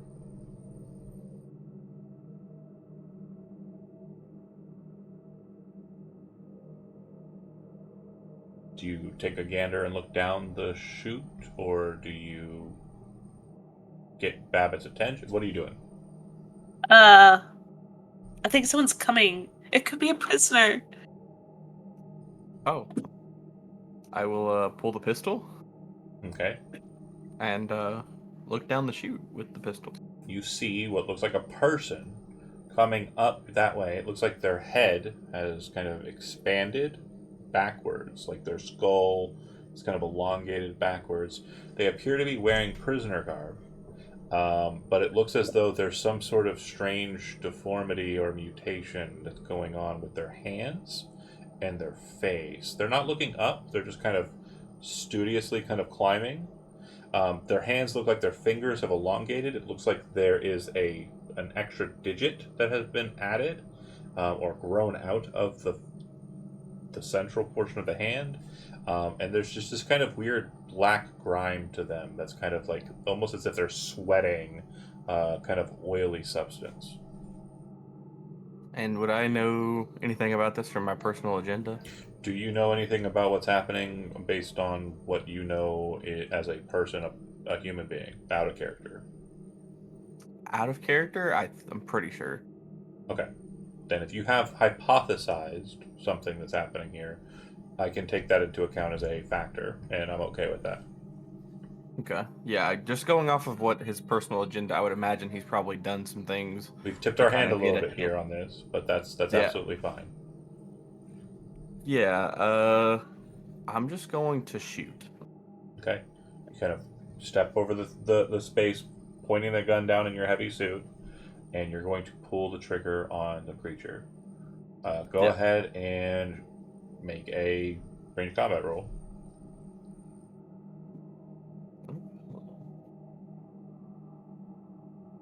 Okay. Oh, I panic. Go ahead and roll me a d6, add 2. Yeah, screw you too, Raditz. 7. So you kind of flinch, and you're kind of like nervous, and you're like, "Oh shit!" And Dr. Case, you see this, and you're like, "What do you mean, oh shit?" And then you kind of freak out too, and then he kind of is pointing a gun, instead of hiding, and then he pulls the trigger. Boom! It kind of scatters, and you could hear kind of like a clattering. It then looks straight up at you. I'm going to pause from that scene, and I'm going to cut back to the bottom floor. As you're sitting there quietly, and the moments kind of pass, and Dr. Lockhart's kind of like, la la la, you hear kind of like a faint sound.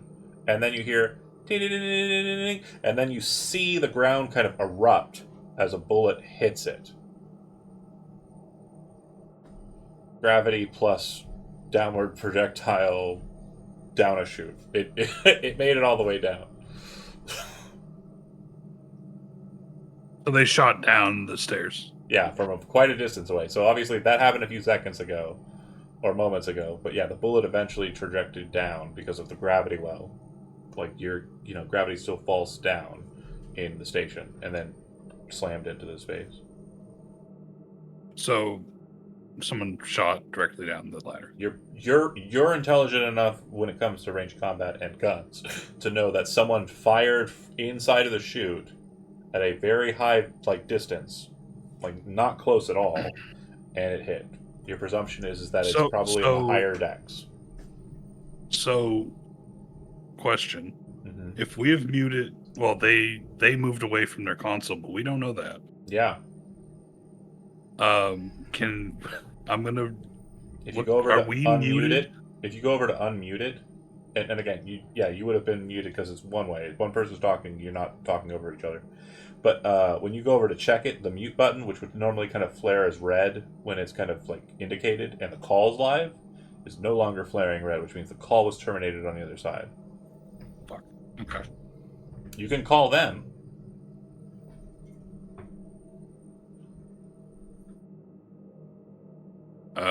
I'm gonna look back to them and say you should probably call them back and tell them we're in deep shit.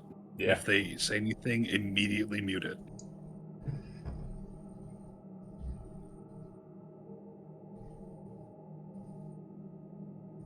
Do you call up?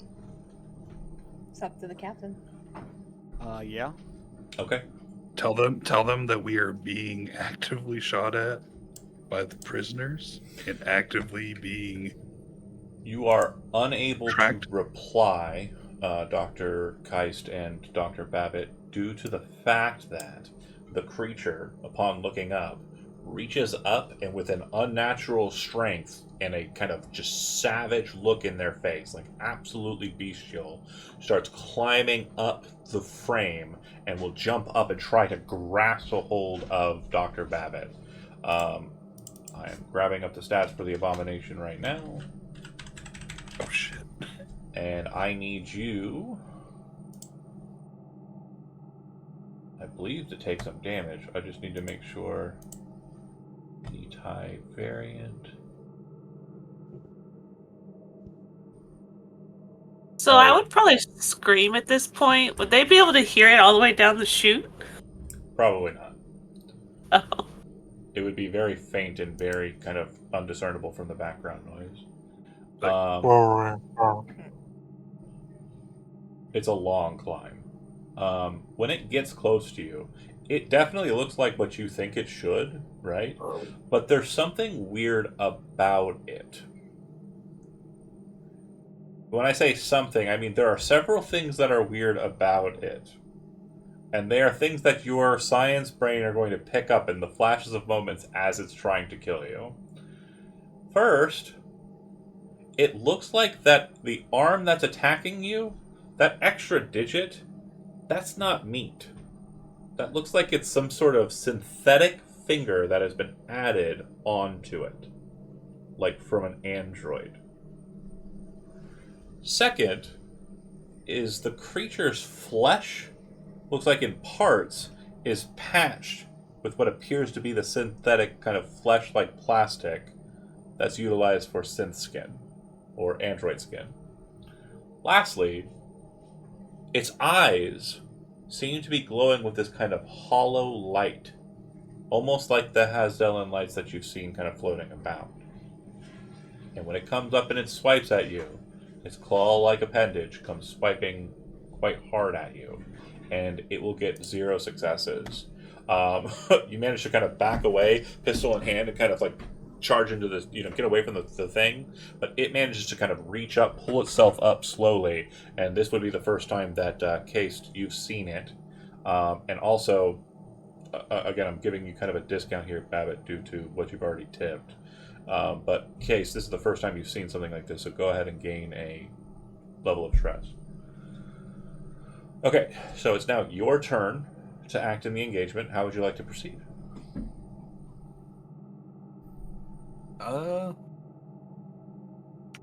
Ladies first. Fair. Just because she hasn't acted yet. That's true. That's true. Okay. I don't have a weapon. Is there anything? Is there like a fire extinguisher? Anything within range Nothing. that I I would could? say, I don't know, just visibly, I have a harpoon gun on my back. There's that, but what I will say too, you're a scientist, so you understand like things like gravity and like momentum and stuff. It is standing on the edge of the chute, which drops the entirety of the space. Like it took a bullet seconds to fall, right? Just to kind of give you an idea of how far that is. And it's literally right on the edge of that hole.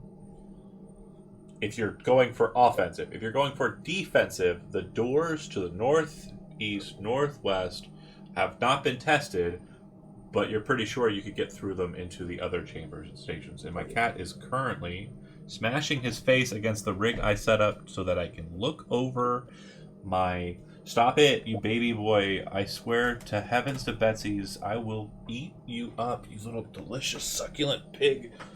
Oh my god, I'm gonna gobble you up. Okay, I got him. Oh, he's also there. He's hissing, by the way. He does not like it. I'm not a fan of that alien. Or a bomb. What do you call it? Yeah, that. I'm also here. But yeah, to the point. If you're going for something more defensive, retreat is an option. It looks like there are 2 vectors. I mean, if you want to go to the hydroponics garden, you could. No, I want to shove. I Okay. want to see if I can shove him back and down. So I believe it's melee combat, right? Is that what it's listed as in the sheet? Got close combat. Close combat. Right. Go for that. Okay. Do I add or subtract anything? No adds or subtracts. Nope. Okay. You can push. It'll add a level of stress to you, but you get to reroll. I'm gonna do it. So I just Yeah. click push. You just click push. Okay, so that is going to be a panic and 2 successes. You currently have 5 stress. I need you to roll a d6. 5 plus Five. 5 is 10. So you freeze. You're frozen by fear or stress for 1 round, losing your next slow action, which would be pushing him. You can still move, but you cannot perform like a full action, which would be pushing him. And your stress level, and the stress level of all friendly PCs within short range of you, increases by 1. So you kind of panic, and you're like imagining throwing him aside, and then you kind of freak. Do you wish to enter into the med lab or the emergency cryosleep area, or do you want to kind of just remain here in panic and locked frozen? Locked frozen. Love that. Okay, back to you, Dr. Babbitt. That was my idea, was to push him. You're gonna go for it and actually potentially do it? Okay. She locked up. Let's see it. Close combat. Okay, that's a success with no panic. So the thing that you imagine doing, you watch Dr. Babbitt do. You push him back, and as you kind of slam into him with the Eva suit, he kind of erupts like the chest compacting. You see him kind of breathe outward, and this massive black fluid kind of just splashes all over your Eva suit, and he flies over the ridge and drops. We'll discuss what happens here in a moment because hilarious. Actually, roll a d6. There's a chance, a bigger body than a bullet. There's a chance he gets caught up on something. Yeah, he's gonna get caught up on something on the way down. He's not making it all the way. Oh. There's plenty of landings and ladder and extremities from the core of the chute that he can kind of get caught on. I guess I didn't need to do the sound effect. It was a little graphic, sorry, but on the nose. Okay. You two in that moment after. Oh, did you add the stress before you rolled that from the freeze, by the way? Yep. Okay, good. You only have 2? Yeah. Okay, crazy. How does she have 5? I'm a very stressful person. Fair enough. Because I got hit in the chest by the lights and stuff, and Oh, yeah, I remember now. Okay. Alright, so in that moment afterwards, what would you two like to do? Does any of the black goo get on me? Oh, it's all over your Eva suit, right? You kind of have to pull your hand, like your gloved hand, across the window shield of your face mask to kind of see the effects of your efforts, and you realize you were successful. Are you okay? Did it get you? I'm so sorry. I froze. I've never seen anything like that before. Okay, that was crazy. Definitely not something we see every day, but I think we'll be okay. Did it? Um, Did it get you? Are you hurt? No, I'm good. Do we have any more jars, though? I'd like to take some of this goo. Yes, and I'll start scraping off his suit. Yep. You get a jar of the vomit. I would say too, you're both scientists that kind of specialize in kind of body, physical, extraterrestrial kind of nonsense. So the human body is something you're familiar with. It definitely has the vibe that when he discharged the fluid from his mouth, it definitely looked like he was holding it in. Like the liquid was kind of in his mouth as he kind of rushed up. There was no growling from him when he kind of angrily came at you. It was kind of a wordless and very strangely tense face. And then when you slammed against his chest, it was you know that challenge where you're trying to make somebody laugh while they have a mouthful of water. It's that. That's the vibe you get.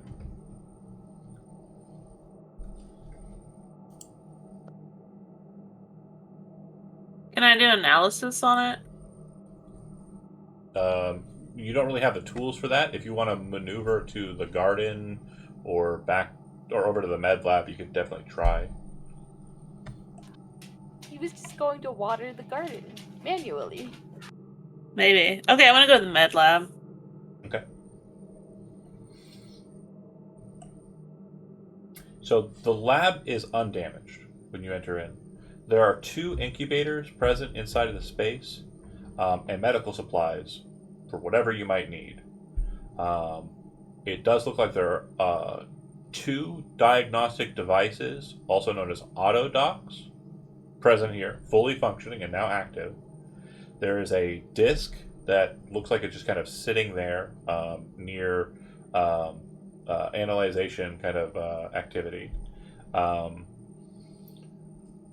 And there's a jar that's filled with the little plasma fireflies, the Hesdalen lights. Looks like they found a way to contain them efficiently, unlike others. There's also a medical log.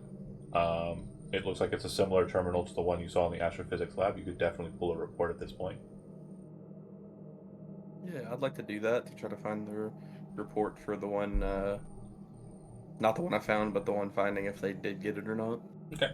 As you start flicking through the reports and the logs, it basically goes through the process of describing to you the effects of the substance They call it 26 Draconis strain.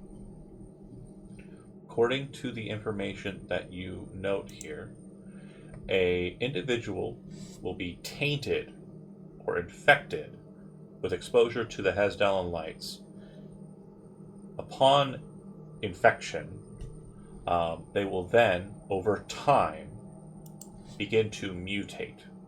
Stage 2, a painful cellular mutation ravages the individual's body, causing them to take on an aggressive posture. Their limbs distend, become pliable, allowing them to contort into strange positions. They notate a couple of these strange positions in contact. The brain and skull continue to elongate, and the victim takes on a feral appearance and attitude. This is not too dissimilar from, again, since we've already tipped the hand, the information that you already have available to you. However, the method of application appears to be these glowing lights, not what you would think it would be. Next, the individual, upon being kind of contained, will enter into a hibernation state. And according to this, they are referencing something that they have titled the Full Fremen, the perfected form of the Hasdallan Light or 26 Draconis strain syndrome. It seems that this entity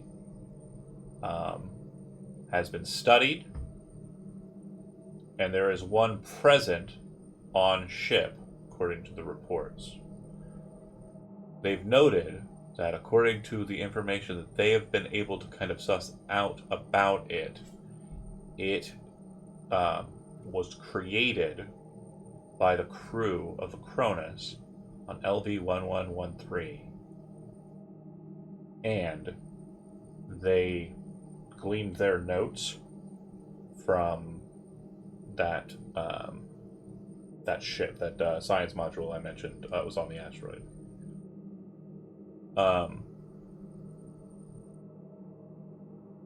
According to the information they have, they are able to, they are not gendered, they are unable to reproduce without living hosts, and a living hive.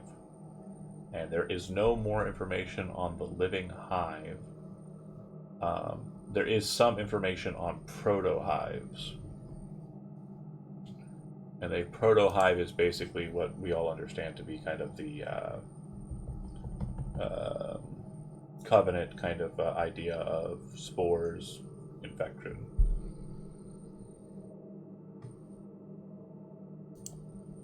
At least that's what the notes say. Any questions regarding that? There are no images of the full Fremen. They appear to have all been deleted.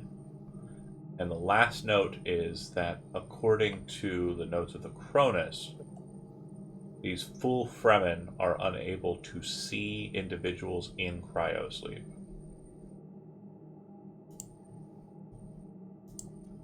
Okay. So going off of that note, I would assume, at least I imagine Babbitt would be smart enough to assume that it's probably something to do with heat signatures. Potentially so. Cryosleep would be very cold, so. Potentially so. Which would lead him to the assumption that androids are probably safe. Yeah. It looks like there are several cell culture dishes scattered across the room. They all look like they've been dead for quite some time due to exposure. It does look as though the attempts here were some sort of, experimentation on the spores, and also some experimentation on necrotic tissue taken from presumably humans. And then there are NDD meds in the medical supply cabinets. There are 5 doses of the mental relaxant Chill X.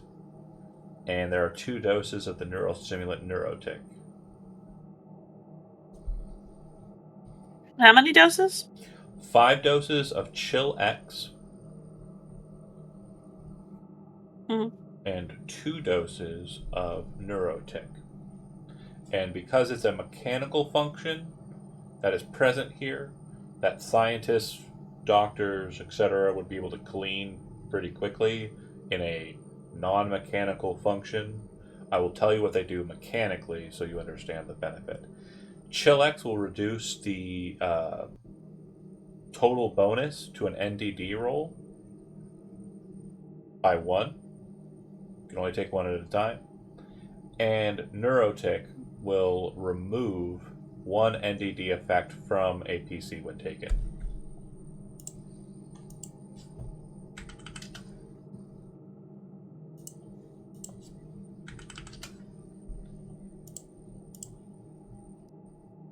Okay.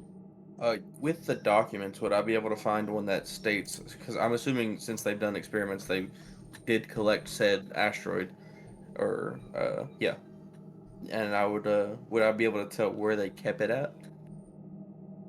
Or would that be erased as well? Great question. You wouldn't be able to tell here. Doesn't look like there's any allusions to it, but it is on Erebos. Okay, so it is on the ship. I just have to find it. Well, on the station, yeah. Real quick, I want to note.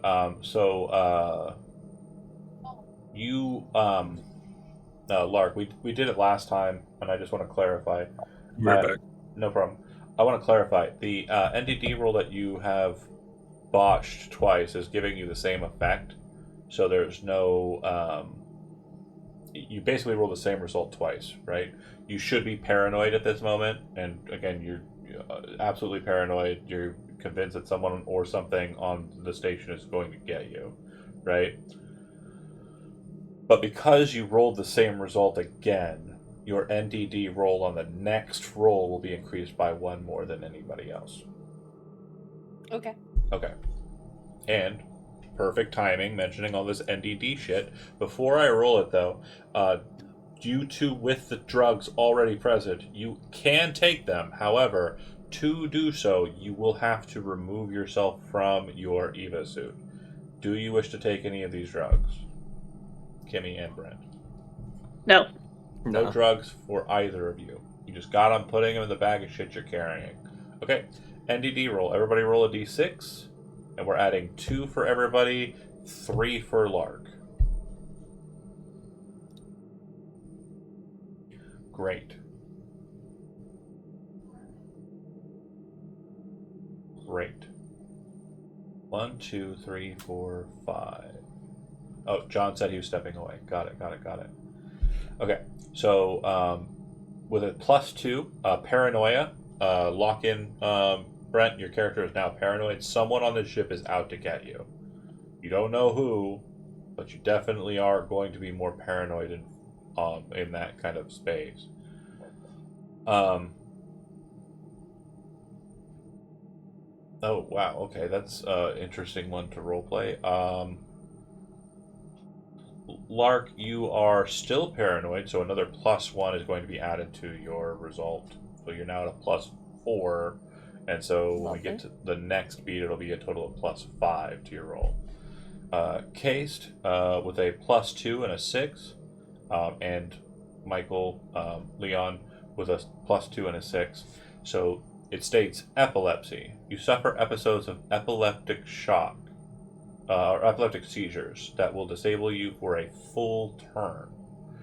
Roll a stress die each shift. Rolling a 6 means a seizure occurs. And again, I personally feel weird about that one, but we're just going with how it is. I had a sibling who had it, had epilepsy. It's just, I don't know. It's kind of a. Anyway, I think just John needs to roll. So when he gets back, remind me so he doesn't get to skip the Reaper. And we'll role play those ones accordingly. Okay. Mm-hmm. So, Can I analyze the goo? yeah. With this station, you're able to analyze the goo. The goo in question appears to be a very strange mix of the substance that they were working with at the station, 26 Draconis strain, and what appears to be like android coolant liquid and human material. The whatever was in their mouth is just a combination of those three substances, kind of just wadded up and like gooped in their maw. Share that with the good doctor. So like, oh, look what it was. Okay. Do we have John back yet? Doesn't sound like it. I'm still gonna cut. No, I'll hold up here for a little bit longer until he gets back. Once you're done with that situation, you're in the med lab. Do you two wish to do? I'm here now. Oh, hey, roll a d6. Add 2.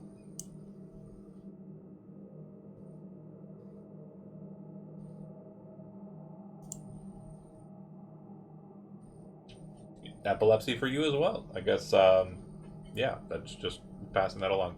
So, epilepsy. You suffer episodes of epileptic seizures that will disable you for a full turn. Roll a stress die at each shift. Rolling a panic roll on that 6 or a 1 means a seizure will occur. Okay. Pain. I'm going to cut down to the downstairs. You have been kind of in this space, not resting or anything. You're just kind of panicked and focused up. If you wish to try and take this as your new home, you can. Or if you wish to take other activities, you can go for that instead. Where should I put that? Is that a thing? I'll notate it. Okay. I mean, we can't go up. We're stuck. Is there a way that we can, like... I mean, why can't we go up? They're shooting down the ladder. It was a single bullet. It's not like they're, like... I mean, what's on the ladder that they would be... They're not just going to continue to shoot down the ladder for no reason, right? If they want their power turned back on, yes, they will. We already turned things back on. But they had power diverted to their floor. But you're also making an assumption.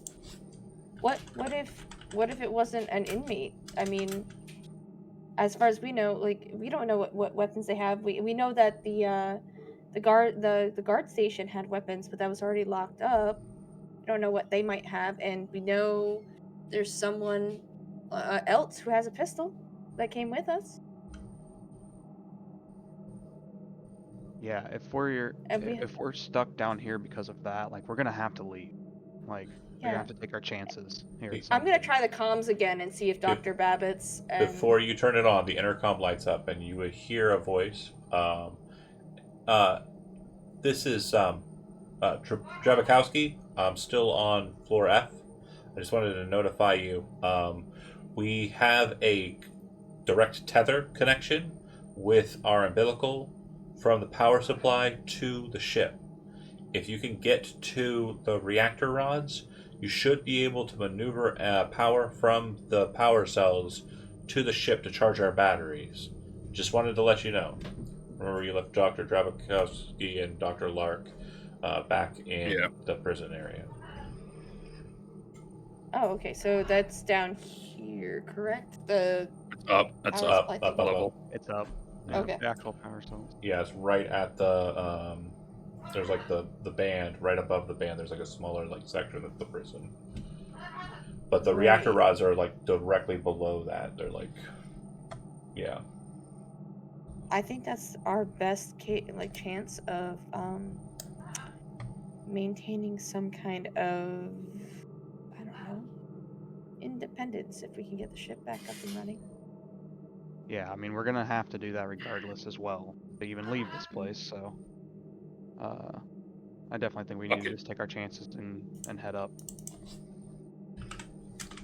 We have to go up at some point, right? We haven't heard Could I another peek? gunshot, and I'm still gonna check the comms though. Calling Dr. Babbitts and Dr. Geese. Okay. And then okay, so you're not going up yet. Got it. Cool. Yeah. All right. Could And- I peek up the? Could I peek up the? Completely Shaft. clear. Okay. And then a Oh, bird jumps Was out. that the alien? Yeah. Was that the alien? That's the Yeah, alien. I mean, how dare Corey move within the house that they pay for? Okay, so Doctors Babbitt and Case, you finish your kind of reservations. You would then hear a door open inside of the chute.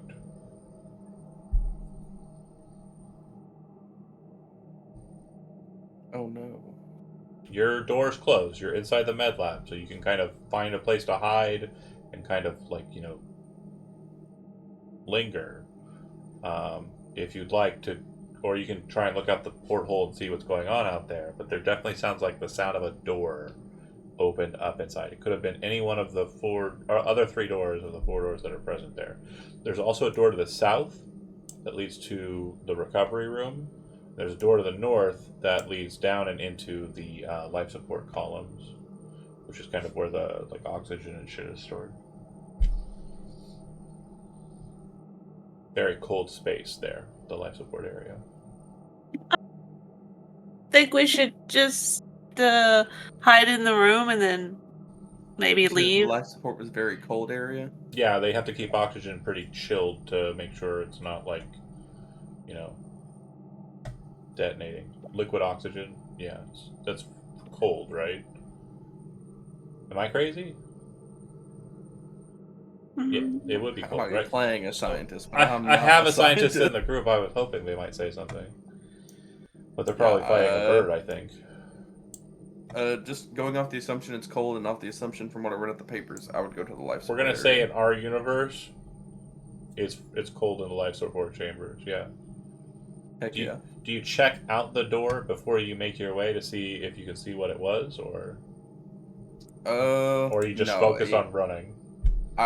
Something is trying to get me. I'm getting in there. Dr. Case, do you check out before you head that way, or do you? Hey, no. All right. As you open up the door on the north side and enter into the life support, you hear the door of the med lab opening, and your door is shutting just as that door is kind of finished opening. You're pretty sure you're good. You enter into the cryo area. Once inside, I'm assuming that you two are going to be hiding. Is that fair to say? Yeah. Great. Hmm. I need you both to roll. I guess it would be. Let's go with survival.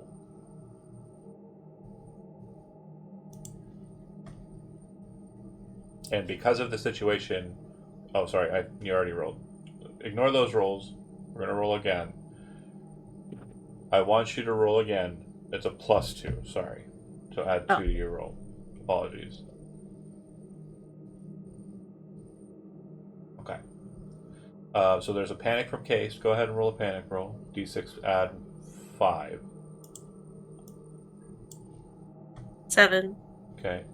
So with that panic roll, did you increase your panic from the freeze? You were at Freeze? 5. Yeah, you were at 5 last time. When you froze, you panic rolled. Oh, the last yeah. time. Roll one more. I did. We'll say that D6 was the roll for that, because you should have been at 5. You haven't reduced your your stress. You should be at 6. Right. Oh. Yeah. So we'll say that So we're- 2. We'll say that 2 was the extra roll. So nothing crazier in addition to that. And then roll another Roll D6. again. Yeah, for the panic. So 3 plus 5 is 8. 9. So you start trembling. 9. on- You said I'm at 6 stress, so it's 9. I'm bad with math. Are you carrying anything? Oh no! What are you carrying? I would have swiped the sprites on the way out. Okay. So as you're kind of rushing away, you kind of start shaking, and you drop it, your stress level will increase again, and the lights will break, and they'll start kind of like swarming around that space where they shatter. But something about the cold temperature seems to cause their movement to slow. Oh, thank goodness. It seems like that passageway, though, is kind of blocked by the lights now. You rush into the life support chamber. Both of you hide very quickly. You got a boost as well. So if you're just hiding, you're not looking out. But with that extra success, the both of you can look out and not be detected. Or you can do something else as your stunt. Whatever you want to add on to it. An extra bonus to the success. I'm definitely looking out to see what's chasing me. Okay. And what about you? No, I'm freaking out about Well, the lights now. You have an extra stunt, so you can do something successful. You could say that, you dropped it, and instead of it breaking, it just bounced, and it's just sitting there at the floor. Okay, yeah, I would like Okay. it to bounce. I So don't it's want it to break. a lucky drop. You've got the glass container sitting there on the... Because it's like, it's not dropping on like a full flat surface. It's kind of like a graded surface in the life support area, Mhm. right? To allow for like perfect kind of whatever. So it hits and it doesn't shatter. It kind of bounces neatly on the grating. And it's sitting there. When you hide, you are completely just fuck, and waiting for Dr. Babbitt to like tell you everything's okay. Dr. Yep. Babbitt, you find a spot kind of hidden in between the coolant chambers for the liquid oxygen, or the oxygen for dispensing in the ship, and you're kind of hidden in between it and kind of peek out, and you see what one of us have already seen. You see what appears to be a woman walking into the chamber. Her body, a strange mix, mechanical and organic. But when I say a woman, it mostly the facial features that seem to denote a female.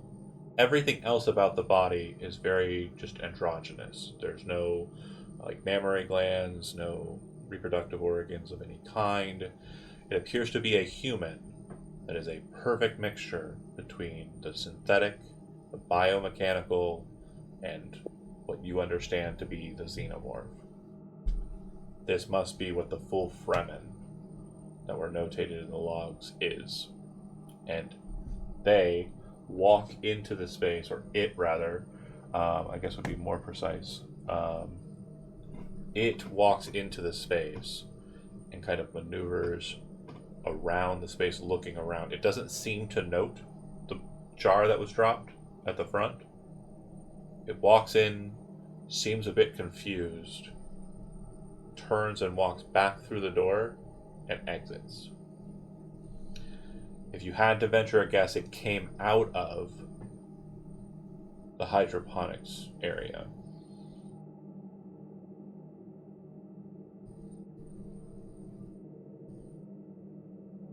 We'll cut from you. We'll go back downstairs. Oh, sorry. Apologies. You are both immediately because of its presence, you're immediately forced to roll NDDs. Go ahead and roll D6 and add your 3. Oh, God. Both of us got 9s. And then that would put you onto team possible mental seizing. And then Lockhart has +5 or +4. We'll just say +2 because she has rolled that range twice. Baby cat, I really need you to stop doing that, dude. You're such a bad little boy. Okay. So Lockhart's there, and then Lockhart and Babbitt are paranoid. And then Leon, Case, Jimmy, Joe, Case, you are already on that side of it, so Babbitt is also now.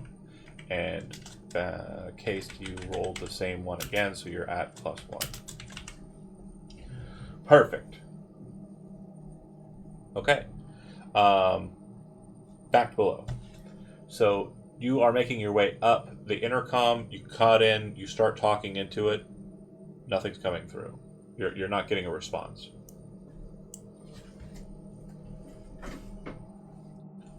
And out of character, you guys are too far away to know that the intercom is talking at you. Okay, then, I mean, Making your way up. maybe we should just go up. Yeah. Okay. Yep. I guess I'll lead. Is there any way I could have like Go ahead. as I'm leading, can I lead with a gun pointed So up? You're on a breaks ladder with a shotgun. Or a pistol. You have a pistol? I have Okay. two. So you sling the shotgun, you pull a pistol, and you start climbing with pistol in hand. Worst case scenario is if you need a hand, you need your hand back, you just put the gun in your mouth. Not like barrel first, obviously. Yeah. I know what you're saying. Right. Okay. Unless. Haha. Unless. It's the best way to get out of here. That'd be crazy. You would hear a thunk below as you make your way up and kind of start your long journey up. It sounds like something kind of landed or kind of thudded on the ground beneath you, well beneath you. That's not good. Maybe get some pep in our step. All right. And you make your way up. So then I need to... I've got so many screens open right now. This game is a lot, but it's a lot of good. You make your way back into the kind of hot of the plasma sinks, and when you arrive past them, you would note that the bars definitely have like a strange slickness to them. You don't know what the substance is, but if you want to examine it, you could definitely try and figure it out. Jimmy Joe does not care. Jimmy Joe is like, just ignore it, just move, keep moving, right? Okay. Yeah. I would kind of look at it, but I'm not like specifically trying to like really examine it. So kind of a passive. So you're not actually wanting me Curiosity. to force the event on you. Got it. And then what about you, Dr. Lockhart? Yeah. Good. I'm just there. You're just there. I'm just there. Okay. You're continuing I know. upwards.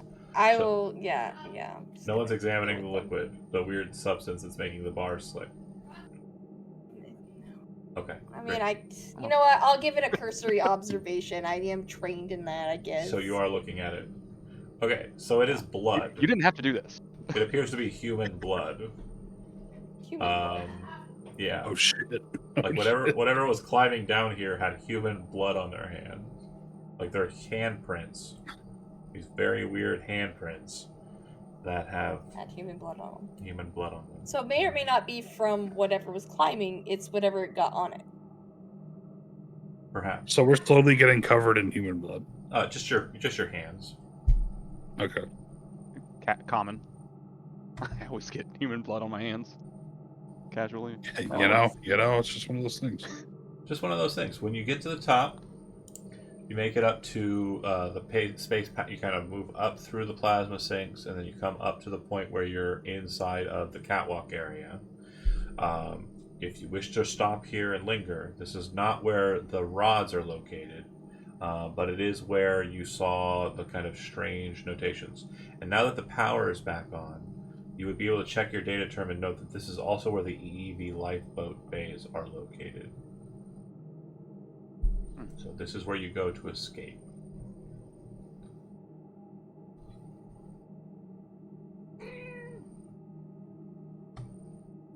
Well, we could potentially stay here for a minute to rest, or we can try to push on. I mean, granted the blood, should we? I mean, the blood isn't indicative of whether or not something is on this level. It could have been going up. It could have been going down. It could have even I still think- been the I thing. think we saw might have- before it went I think we might have heard it. I think we might have heard it down below as we were going up. It's at that moment that the power goes back to emergency levels. The same would be true for you up above. As you see her walk away, the door shuts, the power just goes back to emergency levels.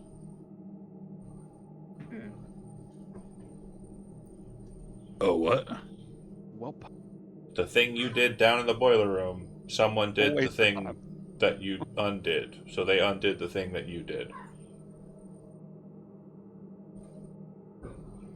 Well, we haven't seen anybody come down. You did see something come down. Not down the ladder.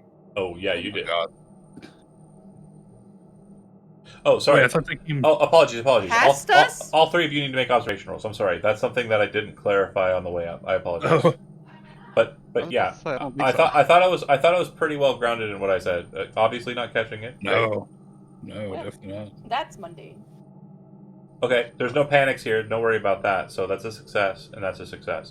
So what you two would notice is it looks like a on the way up, it looks like maybe 10, 20 meters above like where the ceiling becomes a tunnel or becomes the chute. There is a panel that's been ripped out or pushed in rather, and it looks like it leads to an air duct. So you would be able, with that observation roll, be able to ascertain that the creature you saw and shot at in a panic sense came down, understood that there was something lying in wait beneath, broke through this air duct, and then descended into that chamber directly above, where the air kind of funnels down. So it basically circumnavigated you by waiting, and then once you left, it dropped down and undid what you did. Interesting. Mhm. Huh. So The- it's not here is what is the main thing I want to kind of stress there. If Okay. it's somewhere else now. But if its purpose was to undo what we did, and it managed to do that, which is insane because that requires some level of sentience. But still, if undoing that and it going to reserve powers only, emergency powers only, is something that is very important to it, if we wanted to set a trap for these things, we could.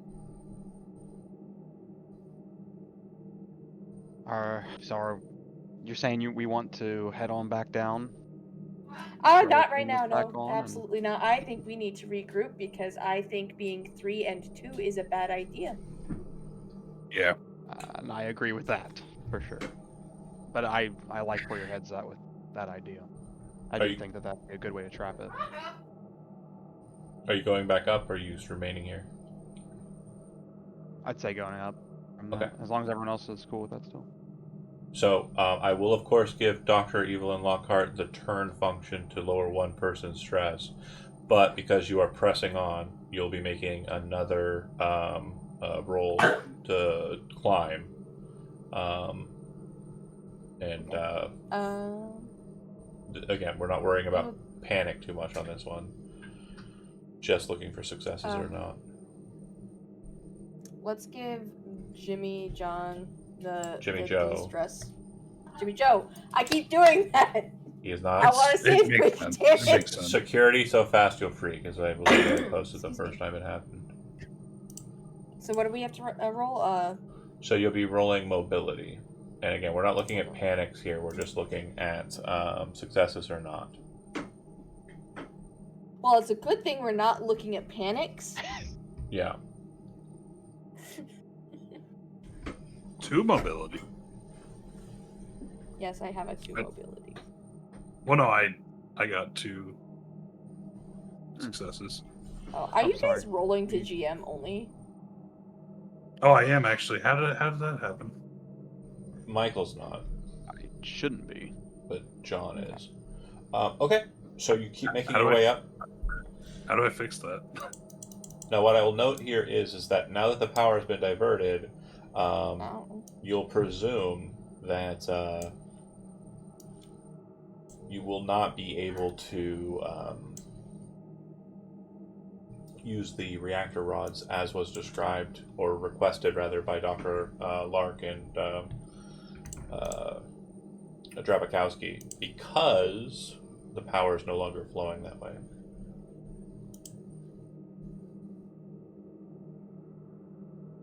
You can, however, set it up so that when the power is flowing through here, it will basically be direct channeling to that location. It's just the power will not start What? charging the batteries. Let's do that. Let's Okay. do that. It's just one step closer, I guess. Sure. Heavy machinery, I believe, is the name When of we the skill. regroup, we Um, can go back. Does anybody have heavy machinery? I don't know, but I can. Okay. Am I? I can You try. You can try, yeah, for sure. Oh. Well, Now, as you start participating with the rods and kind of like getting ready to activate them, and that panic roll, I do want a panic roll from that. Joe, you perform admirably. So you're kind of working as Leon's kind of fucking it up. But Leon, as you are like engaging with it, for 8 stress and panic. Trembling. We'll discuss why that is going to happen here in a second. You see over by the reactor rod that you're going to kind of work on. It looks like there's a person over in the corner near it.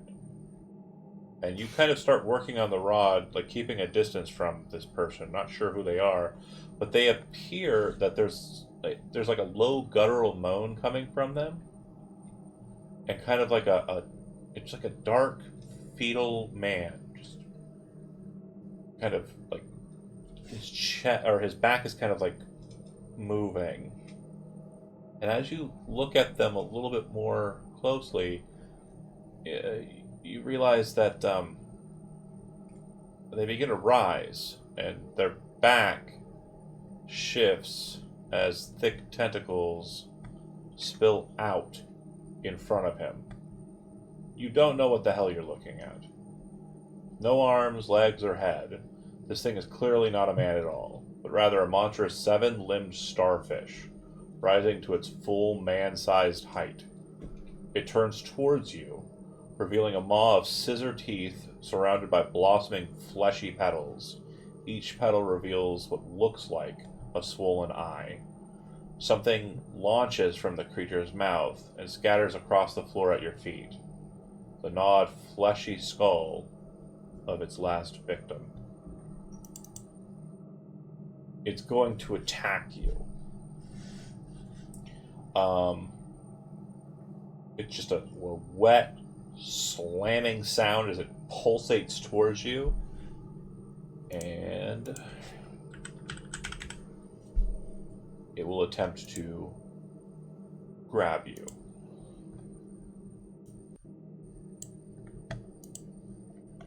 I am going to throw a fit, though, because it's not doing the thing I want it to do.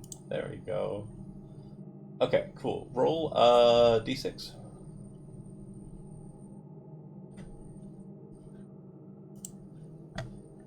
Three?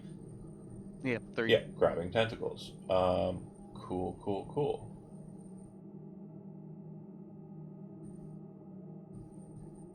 Is this rolling to...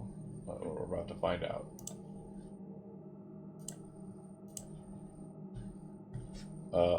Did that roll out loud? Yep. Cool. Yep. The creature whips out a tentacle, slams it against you, and snares you. You're going to take 1 damage. Since you're not wearing an Evo suit, you'll take that damage for real, so just 1 off your hit points. Because it hit, it'll immediately drag you towards it. So it is pulling you in towards it. Hold on a second here. It's obviously I have to bit do another panic roll. bigger here. It's got you here. We'll say Jimmy Joe was there, and you were managing, right? You were not invested in any of the activities. Does this work? Yeah, that's what it looks like as it comes at you. Very Lovecraft. Yeah. It may or may not be noted as cuddles in the lore. Yeah. You want me to make the panic roll? Did you not already? It says it in the thing that The if victim goes prone, correct? stress And level increases and make an immediate panic roll. then make an immediate panic roll. I mean, if you want to forget that I just No, I reminded you, don't. So you add +1 to your stress, which I believe would put you at a I'm at total 7. I 8, was at 9. 6. So you have anything in your hand? I guess not at this moment, actually. Other than whatever I may have had at the moment I was trying to mess with the reactor rods. Tools. We'll say tools. Okay. Okay, you drop those, and your stress level increases by an additional 1. Okay. Well, we're getting stressed. Hell yeah, we are. Okay, so immediate response, Leon, because you are engaged in the, let's say, action, you would go first, and then we'll just say the other two can act in whoever's in close proximity. Okay, well, can I pull out the semi-automatic electrostatic pistol and shoot at it? Okay, Still just range combat, right? correct.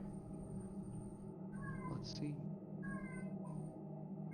Wow, Yeah, so that's going to be a panic roll. Go ahead and roll it again. And we're currently with 1, 2, 3, 4, 5, 6, 7, 8. 8 plus 4 is 12. You let out a horrifying scream as like the discharge fires off to the side. You would technically not shoot the gun, so don't worry about ammunition and ignore my descriptor. Your stress level is decreased by 1. Oh. But everyone else's increases by 1. Oh, no, sorry. But every friendly character who hears the scream must make an immediate panic roll. Damn. Awesome. So both of you need to make panic rolls. So I got a question about that. Shoot.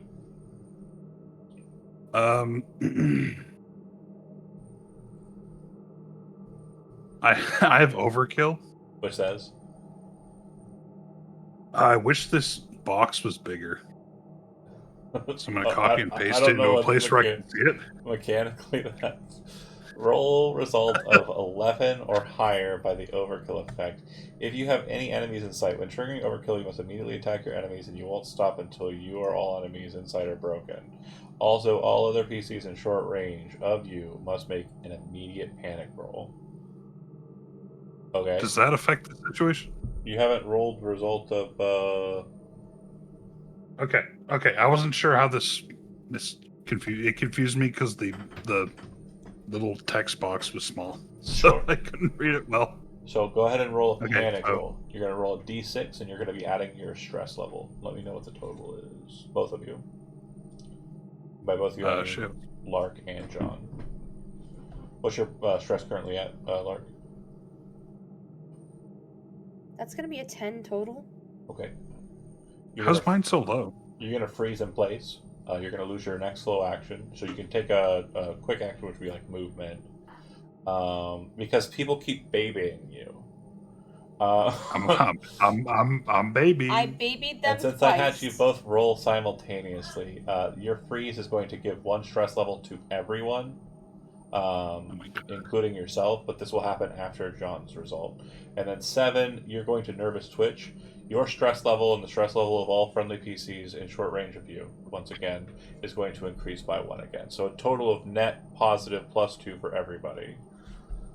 We're dead. We are in high stress levels, folks. I am almost dead. max. Okay, so your slow action, Dr. Evelyn, is currently gone. You don't have it. You can take a quick action, which can be movement. Again, movement is from section to section. If you want to start climbing the ladder, you are welcome to do so. It'll be a full turn of that. It's relatively quick. You'll be able to kind of get out of the That's scene. what we're doing. All right. I don't like 2 and 3. Let's go. All right. So you are effectively out of short range with this group, and you are on your way the fuck out of here. Jimmy Joe Hoffman, you can leave Leon Hart to that conclusion, or you can engage. Your call. I'm gonna engage. I knew you would. Hell yeah. All right, so range combat. I'm assuming shotgun town. Yeah.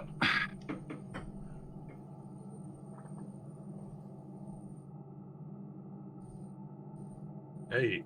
Damn, Hey. okay. So the extras you can pump the damage, or you can like create an effect that's beneficial for you. Which of those two would you like?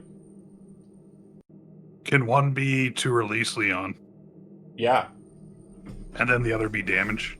yeah. So what's the damage on the shotgun? It is 3. Okay, so 6 damage, and you're blowing the tentacle off that's holding Leon.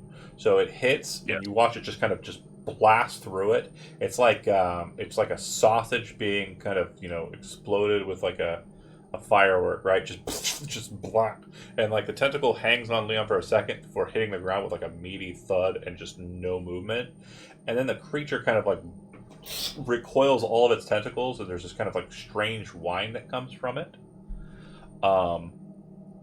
You would then watch as it goes to its turn, and with its broken tentacle and kind of like this very panicked look, it just skitters up the wall and disappears into a hole that you did not imagine it was going to be able to fit in. You could It's fit an it in. octopus. You could fit into it, but it definitely didn't look like it was gonna, and it just disappears into the chute. I'm gonna hold out a hand to Leon, and I'll say, I guess you owe me one, huh? Yeah, I guess so. And I reach up and grab it. Okay, Get up. real quick. Dr. Lockhart, again, you hear gunfire down below. You're at a distance now. You don't know what's going on. Do you continue just moving up the ladder? Like, fuck this, I'm going to get to where they're at? Yeah, honestly, if I am playing my character to Sure. everything that's going on right now, she's panicking. Once you get to deck F, Fair. there are going to be 2 questions. Oh god. Question 1 is, would you want to get up on deck F to catch up with Dr. Drabakowski and Dr. Lark, or are you trying to ascend further to find Dr. Babbitt and Dr. Case? Probably Babbitt and Case. Okay. Question 2. In all honesty, how would Dr. Lockhart react to seeing the body of what appears to be a abomination of a human form, broken and battered against metal, hanging aloft in the same tube as her? She would probably panic. Stress. It would be stress-inducing. So go ahead and gain It'd be another very stress. stress-inducing. Gain another Yeah. stress. Perfect. But you keep climbing. Okay. Yeah. Cutting from Right. you and from them down below, and we're moving back up to the top. So you're hidden away in the cryo, or not the cryo, but the frozen tanks, and everything seems to be on the all clear. Clearly moving around the U shape, because you're kind of you're up this way. Oh, hold on, it's doing the weird blocking thing. That's super weird. This map makes me mad. Hold on. Dynamic lighting off. But because they put doors on it. You goofy bastards. Okay, because they put doors on it, you weren't allowed to move through walls. But now you are. Sure. You're able to get to the life support areas there now. Do you want to wrap around to the emergency cryosleep pods, or do you want to wrap around to the med lab the way you came?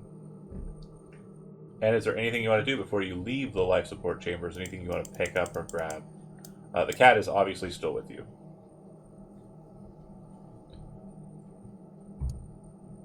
Yeah, I definitely want to go to the cryo sleep pods. Okay.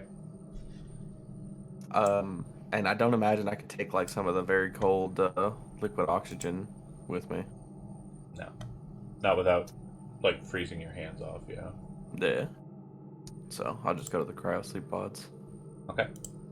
You said this room is like it has the air. Can I refill my air in my suit?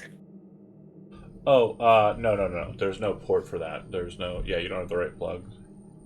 Oh. But Sad. a very good point, and one I haven't acknowledged in a bit. Go ahead and roll oxygen, the two of you. I forgot what I'm at. I'm 4. Should be out of 4.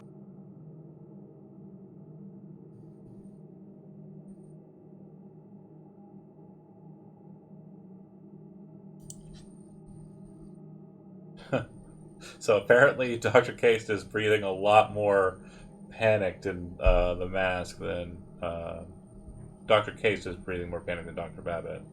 But the two of you snap around to the emergency cryosleep pods, and we'll discuss that here. Hold on.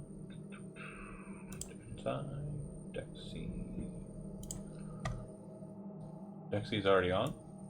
Oh, Dexy's already on. When you enter into this space, coming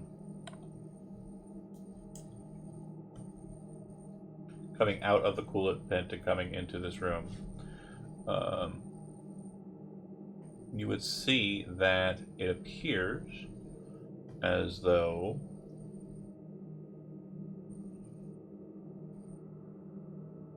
it has been damaged by meteor strike. So when you enter into this space, you would note that they are overgrown with pulsing tendrils, and it looks like the metal has been kind of fused together with this kind of strange material. It's almost like an epoxy or some sort of like resin material that's kind of fused the walls shut. And there are these kind of like pulsing tendrils of like biological but mechanical matter that kind of form these almost like kind of sweeping tubules. 3 of the 6 cryosleep tubes here look like they could be salvaged. Each would require a turn of work and a heavy machinery roll to fix them.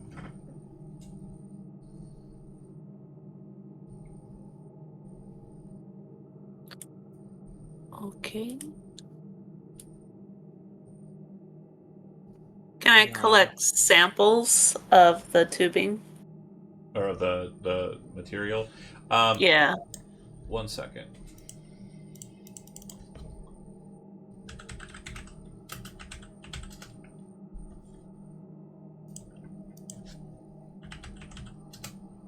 So you could, but you very much get the stop it, baby cat. You very much get the vibe that whatever this is alive.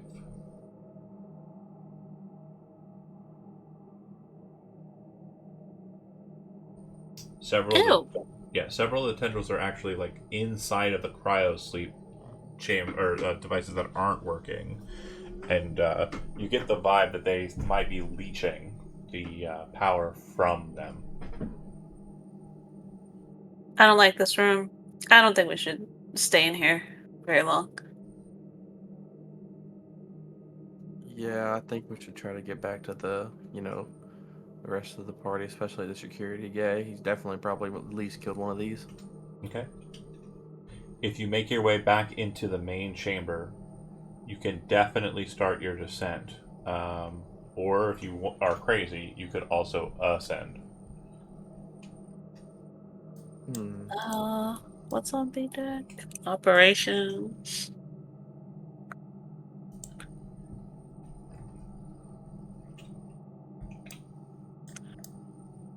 The armory is on the B deck. Do you want to go up? We don't know that it's on the B deck, but No, yeah, you do. This we do? This map is outlined to you because you had it on your data terminal. You knew where you were coming, so they kind of, explained it to you. But there was something that caused the data term for decks below the main concourse to be kind of outlined in kind of like a fizzy and like uninterpretable mess when you crashed. Basically, your data terms are kind of reading from, or got data from, your ship. out of character. It's because they built this map and they didn't set it to the correct lighting conditions. So when I put you on the map for the first time, you saw it all. So there was no point in taking it back. Yeah, I would say we should, with my assumption that the thing we saw came from the hydroponics garden, I'm definitely going down. So you don't want to go to the armory. We have guns, but just judging from what we saw and what we've, pushed down a flight of ladders, I'm gonna assume guns aren't gonna be very helpful. Okay. All right, then we're going down. Okay. So you are descending. Do you have a deck goal? Deck F is where the ship is. Deck F. Deck F is the goal. Okay. And Yeah. Lark, as Dr. Lockhart kind of is continuing upwards, you would bypass Deck F and you would look up and see that people in EVA suits are descending down. Again, you don't know who they are, but the presumption is that there's two of them, and the last time you saw them, that's what they looked like. Do you wish to make your way to Deck F and meet them there instead? Yeah. Okay. And in the meantime, while you wait for them, do you want to re-suit up? Is my suit still there? Yeah. Then yes. Okay, perfect. I'm gonna leave. Yeah. We have to figure this out. That makes sense. That makes the most sense. Okay. And then for you two that are still down on the reactor rod area after Cuddles' encounter, do you two wish to finish the job, or do you wish to get the fuck out of there? Finish the job and realign all the rods. Yeah. I kind of be more on finishing the job, just because we're gonna have to do it no matter what. Well, I just need one more roll then. But we don't have the oh, okay. And Well, boss. We're gonna rig it to where when the power does eventually come back on, it'll just already be done. I want that roll to come from either of you, your choice. Can we both roll? Yeah, but the chances of panicking are definitely higher. Let me go first. Yeah, I was about to say, you want to take this one this time?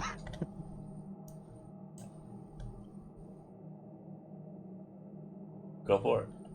Well done. Okay. So you get over to it and you kind of show them how it's done and you finish the deal. As you finish, you would hear the sounds of someone coming up. But it's very much at the end of their progression because you're active, there's sounds. You would see a human form come up onto the position. The person in question does not look like they have any weirdnesses to them. They look like they're wearing tattered medical, like doctor clothing, a lab coat. And as they kind of pull themselves up, you realize they're not wearing a shirt. Gun. Yeah, you're pointing a gun at them, right? Yeah, I was gonna say the same thing. Are you pulling the trigger? No questions No. asked? No. Fuck it. Okay. They come up and they're wearing a lab coat, no shirt, no pants. Just a lab coat. Hair is a complete fucking mess. So a name full tag. naked under the lab coat. Oh yeah, completely naked. They're not closing it to nice. like it's absolutely just So But which do they have hair the is in pointed? that? he They don't have a pointed head. he does not have any weird kind of like strange situations happening with him. But you would see he has a name tag hanging from his lab coat, and it appears to have a key card on it as well. And the name seems to denote this individual as Dr. Webb. Before we end the session on that note, because we will continue on, I need NDD rolls from everyone. We are at +2 or +3 for everyone. So Case, it will be rolling with a total of +4, and Lockhart will be rolling with a total of +5. 9. Hell yeah. Hell yeah. 8.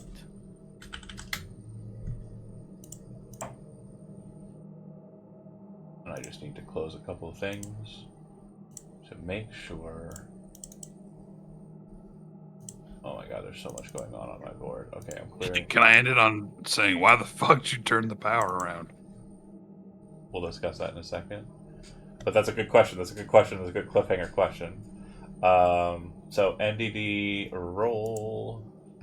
Okay. So I apologize. No, yeah, we're good on results, but now there are some different results here. So we've got a total of 5 from Jimmy Joe. So nothing happens with you. You're good. We got a total of 9. So it's another +1 for you, Dr. Lockhart. So we're going to be at +3 next time. Dr. Caste, you rolled a 1 and had a +4, so you're Gucci. Dr. Babbitt, you rolled a 5 and you're rolling raw, so that would have been +3, so 8. You're already in that department, so you are now at a +1 with Dr. Caste. And Leon, Captain Leon, you rolled a 2. You're adding just a raw 3, 5. Good. No problems for you. You're doing great.